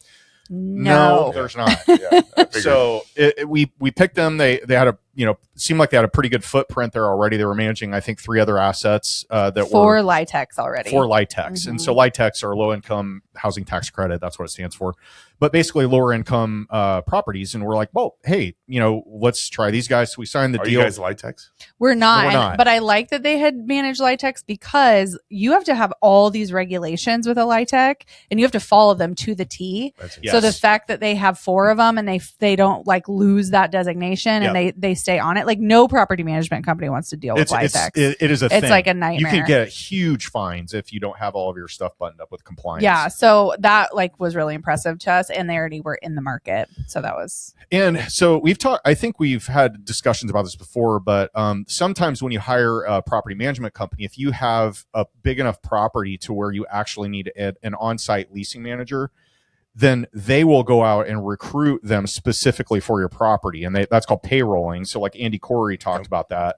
Yeah. And so they went out and recruited somebody for us. And so she's on site in the leasing office and showing it and all that stuff. And appears to be doing a good job. I mean, it's tough to lease there during the winter time. Nobody wants to move in January, February there. But, we've gotten a handful of them leased and it's going to, I have no doubt March hits and we're going to be full on lease up mode. So yeah.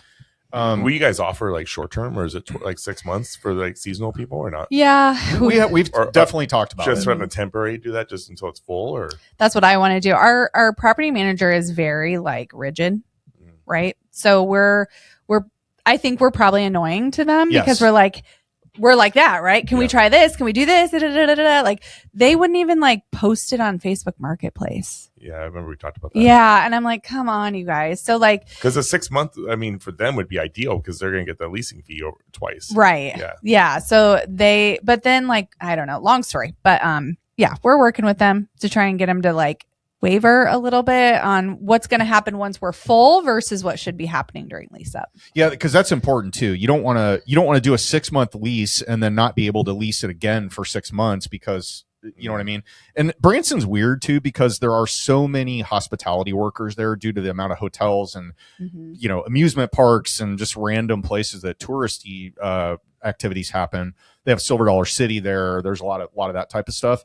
There are so many seasonal they actually created. I don't know if it was specifically for Branson, but a lot of people are probably familiar with H-1B visas. Those are more commonly for like software engineers, doctors, stuff like higher income jobs. H-2B. And H-1B is what I'm talking about. Oh. That's what I was familiar with for a long time because I dealt with I had never immigration. heard of that one. And H-2Bs are for 8-month Construction stints. companies. Yes, and these are for lower paying Roofers. jobs. Yeah. Exactly. So they usually come in on 8-month schedules, and then they go back to their native country. So the challenge with that is you got to squeeze out a year's worth of rent on an 8-month lease, and then what happens on the other 4 months? You know what I mean? So that's the tricky part about this is like because we could probably get 70, 80. Well, didn't we just get offered, was it 30 or 40 units? Yes. They want like 40 units, but for only 8 months. And that might have even been the J1 program, which is even shorter. Those are like, 16 weeks? Those are only 16 weeks, Yep. yeah. And so it's interesting. It's just a weird Did you dynamic. consider this? Our property manager's like negotiating with them right now. Yeah. Yeah. Because, I mean, Yeah, I know. Yeah. It's you a got lot a of lot money. of units full, Phil. Yep. I know. Yeah. I'd be like, yes, let's just do it, right? But like they're harder We're working through it. to change their ways a little bit, be Yeah. more flexible. There are so many stories about this property and project. I'm sure it'll be an ongoing theme here with me complaining about various things. Oh, But it's been years. We've heard it. yeah. Well, what's the project called again? Or what's the building called? The mill on 76. Okay. Yeah. Because it's a windmill. Yeah. Right? And we actually did like a little fun like name survey. Yep. Sent it out to a bunch of people, let people vote on it, and that was the one that won. Yeah. So, but we just kind of felt like when people were talking about when they lived there, what would they call it? You know, like what would they say? Is there a big chicken next to your place? The chicken lives on. That place has changed hands like 3 times and now is vacant, I think, or somebody's Yeah. remodeling it again. Yeah. But I'm like, we joke about that all the time. If you Yes, Google there's a giant the mill chicken. on 76, you will see what we're talking about. There is a chicken that is probably 2 stories tall. Yeah. And I don't know how you were going to get rid of it because it's like built into the It's front of the built into building. the building. It's like the facade. But that's Branson. Yes, it's totally. I mean, you go down the street and that's just like every other building has. I mean, the aquarium is like a giant octopus Yes. coming out of the building. You know, I mean, it's very on kitschy brand. and it's I mean, so You guys named all your floor plans after you guys as kids. we Yep. did. Yeah, you like that? Yeah. Yeah, so we have 8 or 9 floor plans, and we threw in some random names in there as well. But it's kind of a cool setup. 9 different floor plans, I think, different sizes and room configurations. Yeah, we have a And couple that one's a loft, which is pretty cool. with spiral staircase. Yeah. Yeah, that's fun. There's a bedroom upstairs, so yeah, pretty neat. I know we've already rented at least one of those, if Mhm. not 2 of them, and we only have 8 of them. So Yep. yeah, Interesting.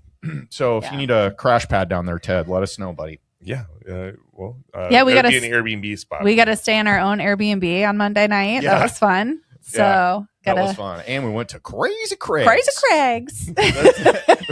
there's a Hillbilly Lovin'. Crazy Craig's is a bar, and it's fun. There's like 9 locations or something, but like And yeah. they're all in the town. Yeah. Yep. Yeah. But I would highly recommend, even just like side note, Branson is a great family vacation. It is, So yeah, super fun. I always thought it was like country, like old people who like country music. That's what I thought Branson was. Yeah. And then we went there for this, and I'm like, oh, this is not what I thought at all. Yeah, because our families, we take our families Mhm. down there, and it's Yeah, we were there over the 4th of And you July. Go It to the was awesome. Ozarks. We didn't, but we didn't do that either. No, that's Yeah. always fun. it's like 2 hours from Branson. Yeah. The Ozarks are. So it's not like a quick, you kind of put them together, but they're not really. Yeah.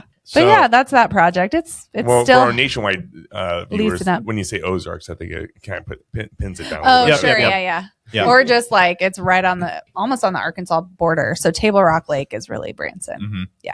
I think that TV show kind of cemented it for a lot of people. Do want to give a Ozark. Oh, give a shout out to our construction team down there. Oh my gosh. they're so Night and great. day. They're From, just like, amazing people. Koala Wash versus, our GC for that versus the mill. Like Yes. they are the best. Like The they're Cornerstone Construction Mhm. Services. is it? such We always just call them solutions, Cornerstone, maybe. Yeah, but- Cornerstone. Yeah, Brian Studevin Mm-hmm. and Darren. I can never remember Darren's last name, but shout out to those guys. They're so funny, and like they have the kind of the hick accent, and they're just hilarious. But they are. I tell you what, they They're on run it. a tight ship. Mhm. They are super impressive. Is a hick accent a Southern accent? Mm-mm. No, No, Okay. No, it's different. no. You know what a hick. You know what it is when you hear it. It's definitely rednecky. Okay. But they're great. We love those guys. Some clarity. So funny. But yeah. Anyway, that's our Branson update. So that's a, big discrepancy between how important your general contractor is, right? And like they've just been like on the ball. And these poor guys, like we drug them out for 18 months of like, we swear we're going to get financing. We swear, like, just please, like, just stay. Yeah. We're gonna we got one building done and then basically ran out of money before we had to get an actual loan on it. And then we finally got the loan closed a year later. So then we started rocking and rolling. Yeah. So they were. It's a long road, Tedders. Yeah. They were. They stood by us through thick and thin. So that was amazing. Yeah, we wish they'd do more. Some other places. So to answer your question, would I do that again? I would if we could take Cornerstone with us. Yes, They were the golden nugget. Yeah. I would. Yeah, I sleep well. I sleep well knowing that they're in our corner. They're a good team. Yeah. No pun intended. Right. Agree. Yeah. Well, with all the good stuff, let's hear about some bad stuff. We do have a section we do call Failing Forward. And this is a life lesson that you've had that many you would never take back. Maybe you'd call it a failure, but out of that failure came some of your best or biggest success. What would you say? Oh, okay. So I would have to say with like all these companies and all these businesses, selling my company, I've actually sold my store once before on seller financing. Oh, and I remember this story a little bit. And the reason I still own my store is because I sold it once on seller financing. Sometimes people come out of that and like I sold it and then they got it back and then they like came out way ahead. Yeah, I mean, it wasn't. It was just like an interesting lesson, right? And I'm not to say that I would never do it again because I probably would. So if anyone's dying to get into the retail industry, hit me up and we can talk. But I only made her put like $5,000 down because again, she was in a position where like probably negative PFS, right? So, but she worked for you, correct? She did not. Oh, okay. She was actually someone that I was prior to COVID hitting. I wanted to franchise my store.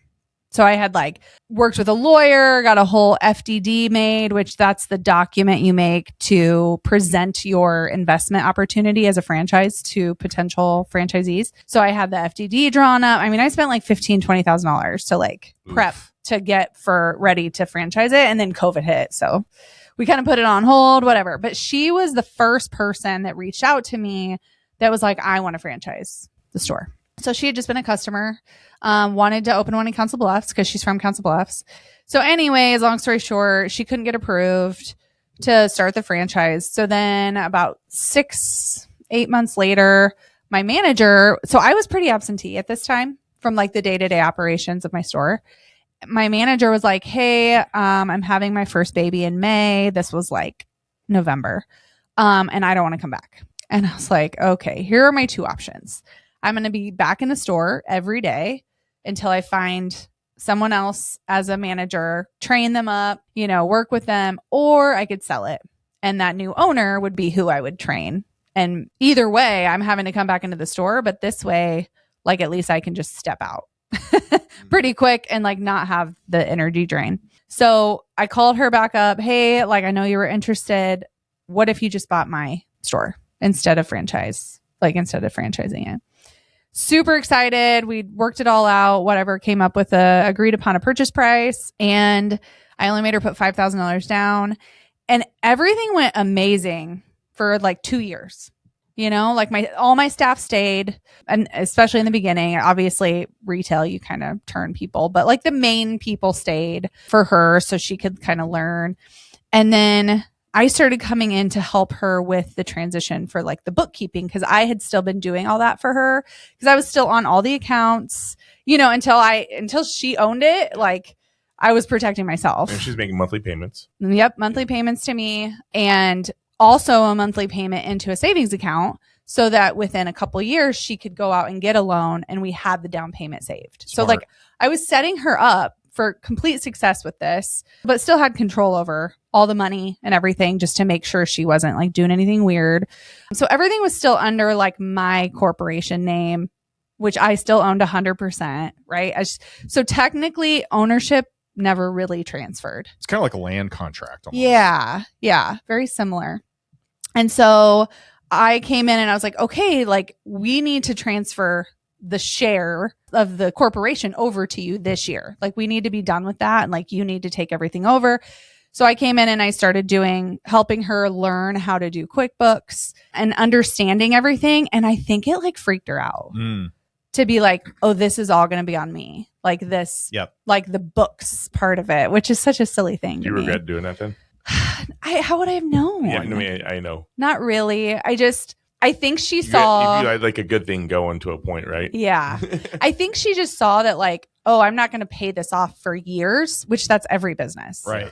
And I think in her mind, she thought she could be done paying it off and like make more money faster. And when she like really realized that she'd be paying on a loan for like 5-7 years, like I think that was her like, I'm not going to pay this loan off for 7 years. And like she just couldn't, but she didn't even own a house.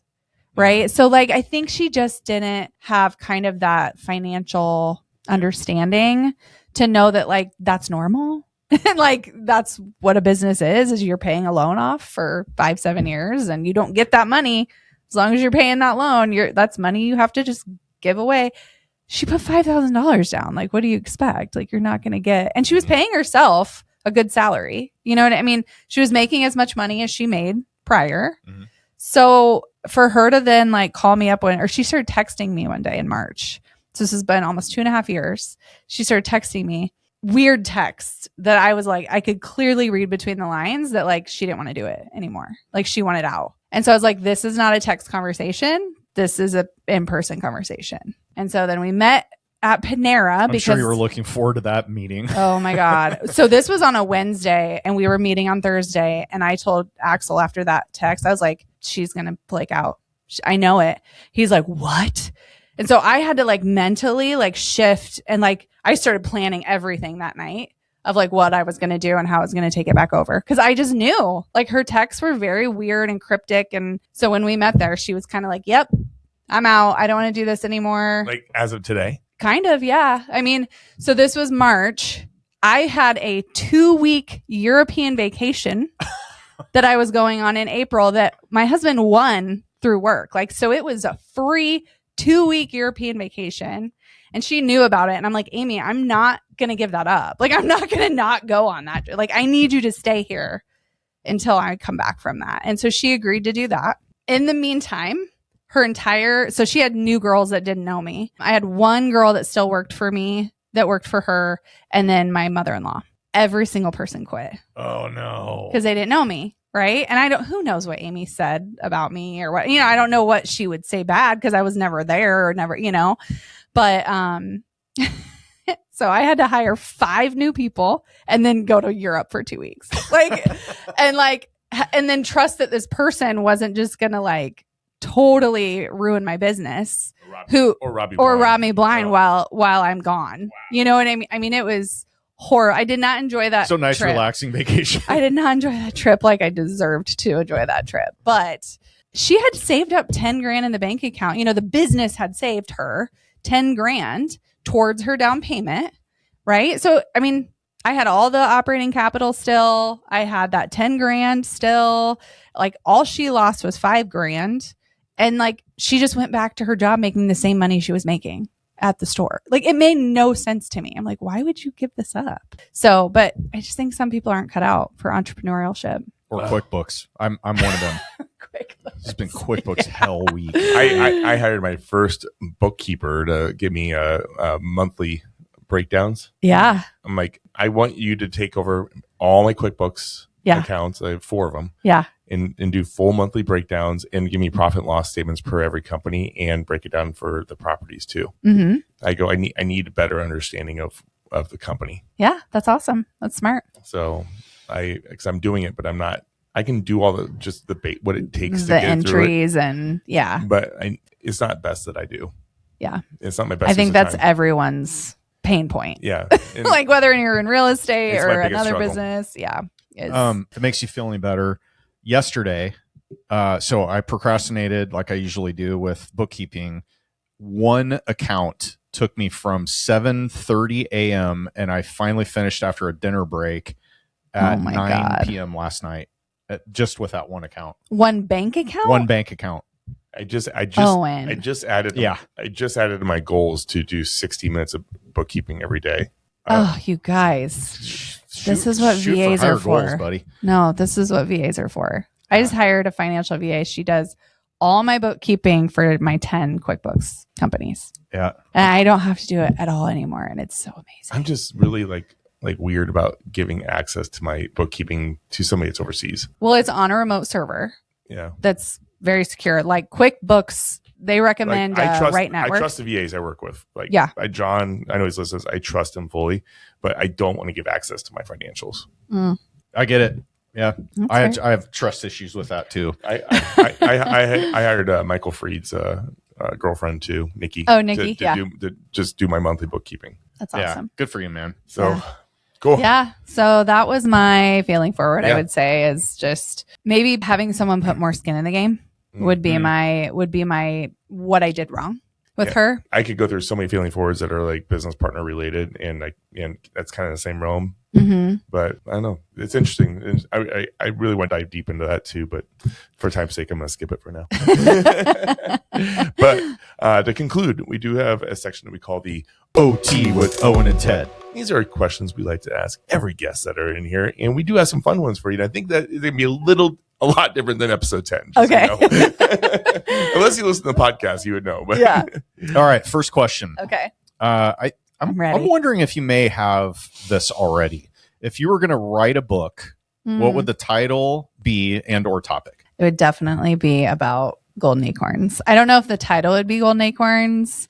It might be something like It's the Little Things or something like that. Yeah. But yeah, it would definitely be about, like Atomic Habits, how he's like, do these little things every day to make big progress. Like it's the same but different concept as far as like, you have to plant this seed and like wait for it to grow. You can't just expect, and then you have to plant this seed and wait for it to grow. And then you have to plant this seed. You can't just like have an oak tree the next day kind of thing. So that's what it would be about. That might be my all-time favorite personal development or / business book. Atomic Habits. Love that book. Yeah. I listen to it at least once a year. Yeah, that's a good one. Love it. it is a good one. It's your podcast. So you can interview anyone in the world today. It doesn't have to be real estate related, preferably alive. Mm-hmm. Who would you interview? And if you could get one question answered, what would you ask? Could be somebody you look up to, could be a musician, actor, could be a book author. Mm-hmm. Yeah. Kim Jong-un. He's never been mentioned. Actually, I think he got mentioned one time. No, He did. Oh my Yeah. goodness. No. They picked a communist presidents to interview. Who was that?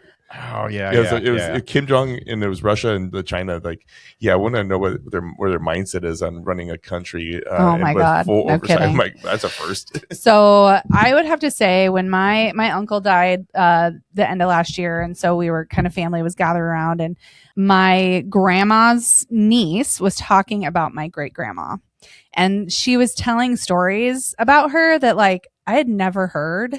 And like there were a lot of things because she died when I was like 8 maybe, and she lived in West Virginia. So I'd only seen her like twice in my life, but she sounds like she's very different than my grandma. So my grandma, I love her. She's just like this feisty little, like hard, like don't take no shit kind of, and her mom, it sounds like she was very warm and like loving and like maternal, right? Whereas like my grandma's not really that way.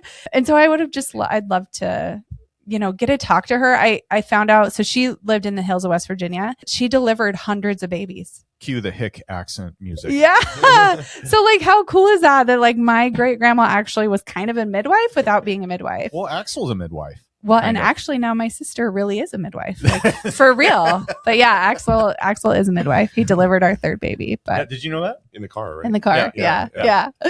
So I think my great grandma, and I would just love to hear her stories. Oh, that's cool. Yeah. All right. So we're taking a 180 here, and it's the end of the road for Andrea. What kind of legacy you hoping to leave behind when it's all said and done?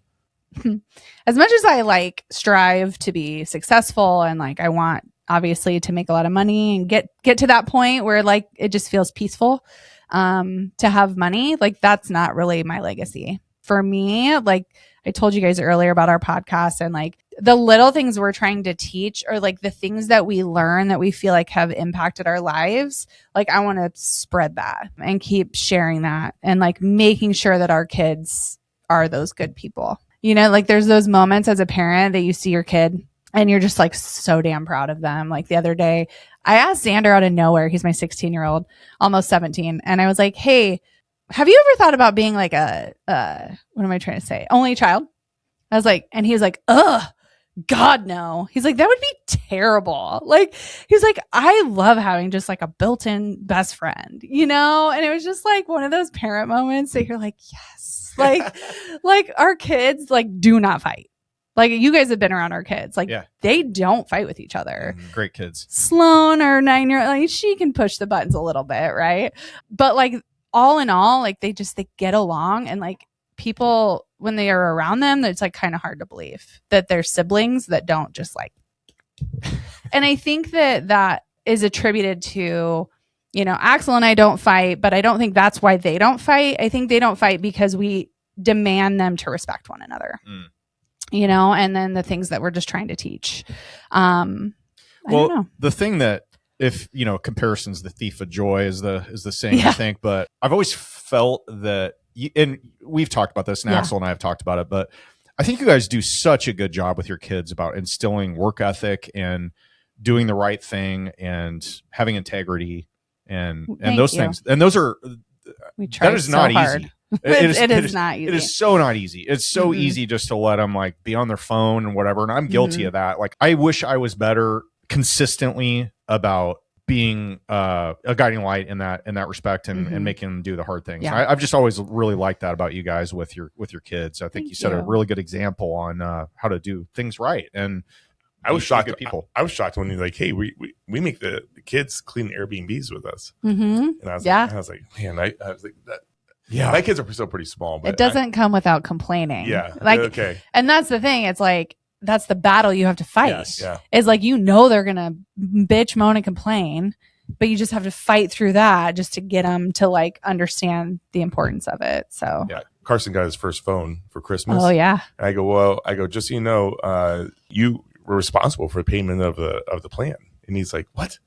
He goes, my allowance is $7, Dad, a week. How am I supposed to pay $55 for the phone bill? Yeah. I go, I'm actually going to up your allowance. It's going to be $15 a week now, but you have to accomplish all the things in your chore list to get paid. Yeah. And then you're going to pay me at the end of the month your bill. And if you can't, then your phone's going to get shut off because you didn't pay your bill. That's smart. I like that. So, and so now his chores increased. Yeah. And, you know, so now that's he's good. walking. I mean, you gotta have responsibility. He's been handling it actually really well because we were not planning to give him a phone for 2 more years. Yeah. That's hard. Yeah. That's a big step. So our daughter, our youngest daughter, she just got an iPhone like pretty recently. And an iPhone. I know. I love how Owen had to throw that out there. Like she just got an iPhone. Not a Samsung. Not a phone. An iPhone. Well, he's an anti-iPhone guy. I'm trying to say is I didn't sanction this purchase, but it happened. And now here's the funny part. So the other day, Jen, my wife, she walks in, she's got this sheet of paper and it's got like a whole bunch of writing on it. And I'm like, what? She's just like goes to hand it to me. And I'm like, what's this? And she goes, it's from your daughter. And I start reading it and I go, what is this? And here it is. So I read this whole thing and it was a full written, and she has awesome handwriting too, by the way. It's embarrassing to look at mine. Not my kids. So full paragraphs, indented, the whole thing.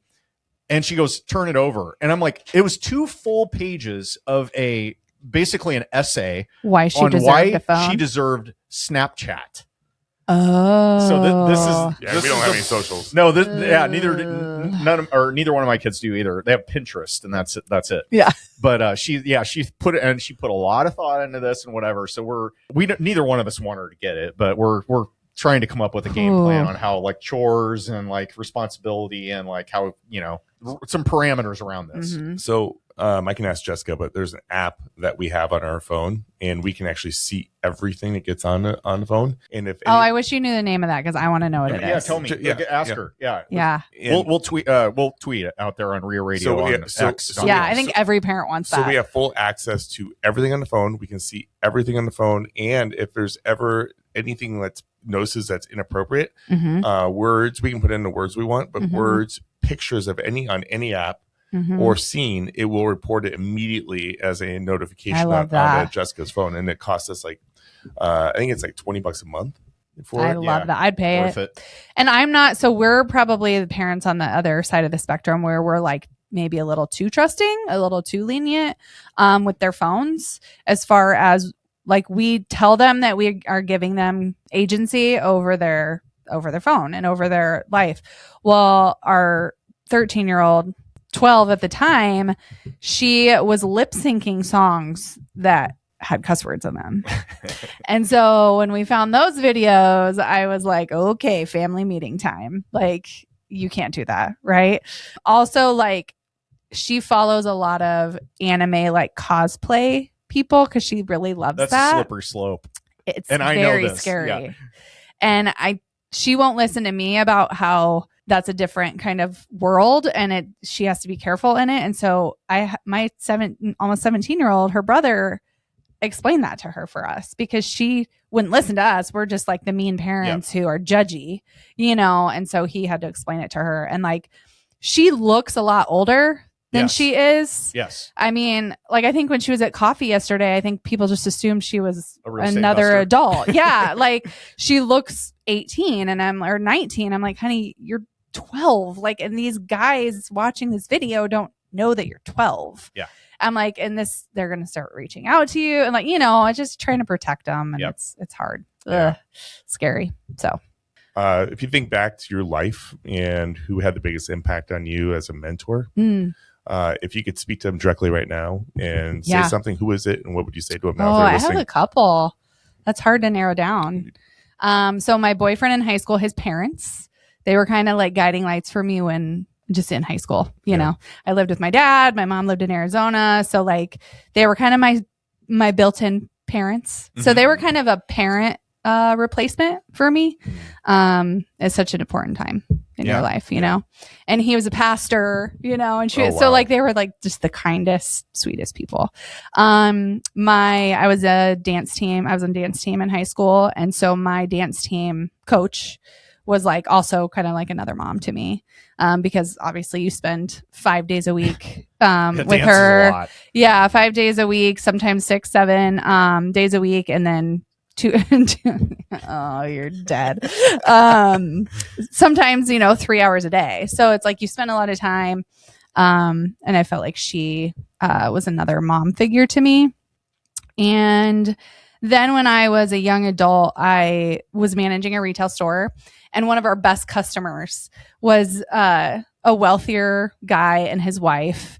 And for whatever reason, they just like saw the potential in me and kind of like took me under their wing and would like ask me to come hang out at their house and like just talk to me about life and like educate me on things about they were wealthy. So like they would like tell me about investments and things. And he was a personal trainer out of the home. And so he would like personal train me for free and just like talk to me about things. And it was just, and they were older. I mean, I want to say they were probably in their mid 50s when I was in my early 20s, so they were kind of another, like, I would say they were like my pseudo grandparents that I wasn't close with my grandparents, especially in that way, like completely different lifestyle, like his daughters were like lawyers, right? Whereas like no one in my family even went to college. So he was always like pushing me to be like, well, you should go to law school or you should do that. Like he was trying to get me to like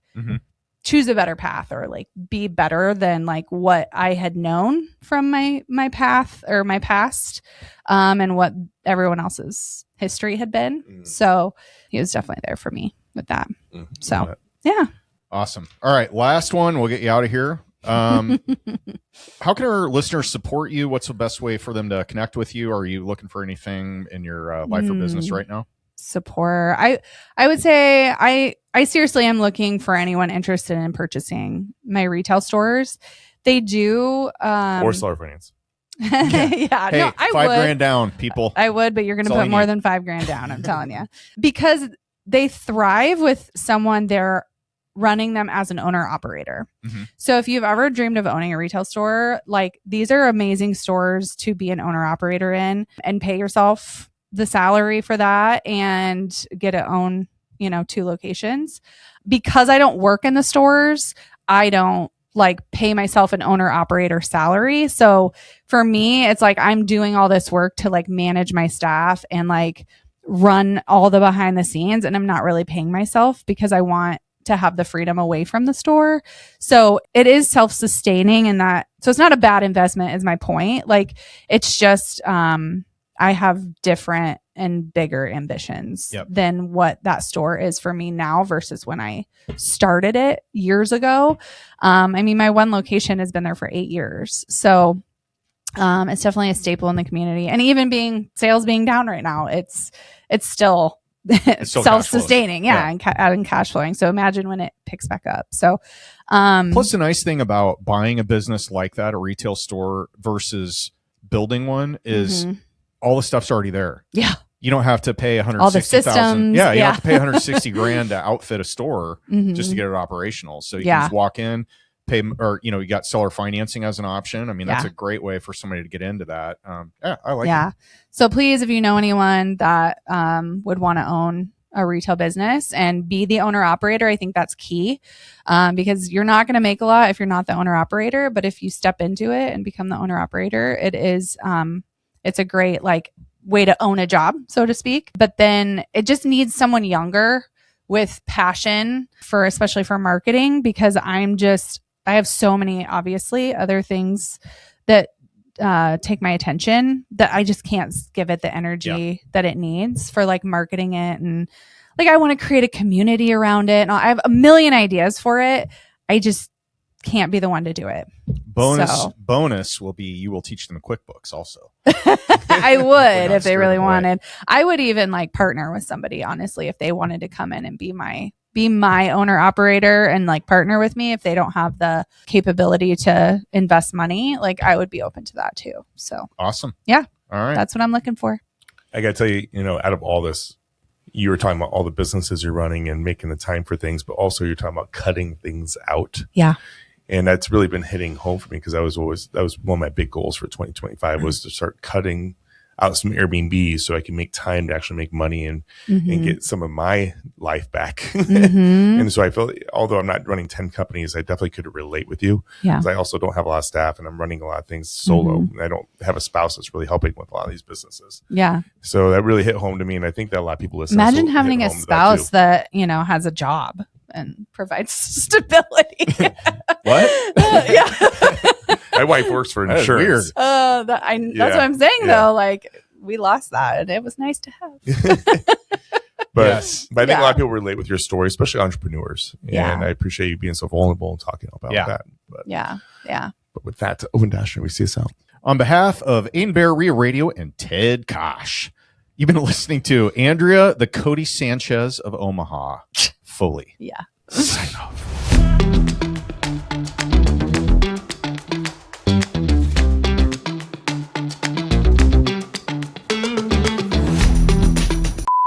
Have you guys ever seen that reel where there's these two ladies, they're in a store and this lady bought like an expensive piece of cheese? Yes, I love that reel. That's like my favorite. You just this had a piece of hair stuck on it, and I don't want it. She's like, okay, we'll take that back. And she's like, here's your money back. And she's like, oh, have you seen this? And she's like, and the lady's like, did you want to fight? And she's just standing there awkwardly holding the money, like looking at her. And she's like, did you want to fight? And she's like, yes, please, a little bit. And then they start arguing and like fake arguing. And she's like, thank you so much. Like, I watch that every time it pops up. So.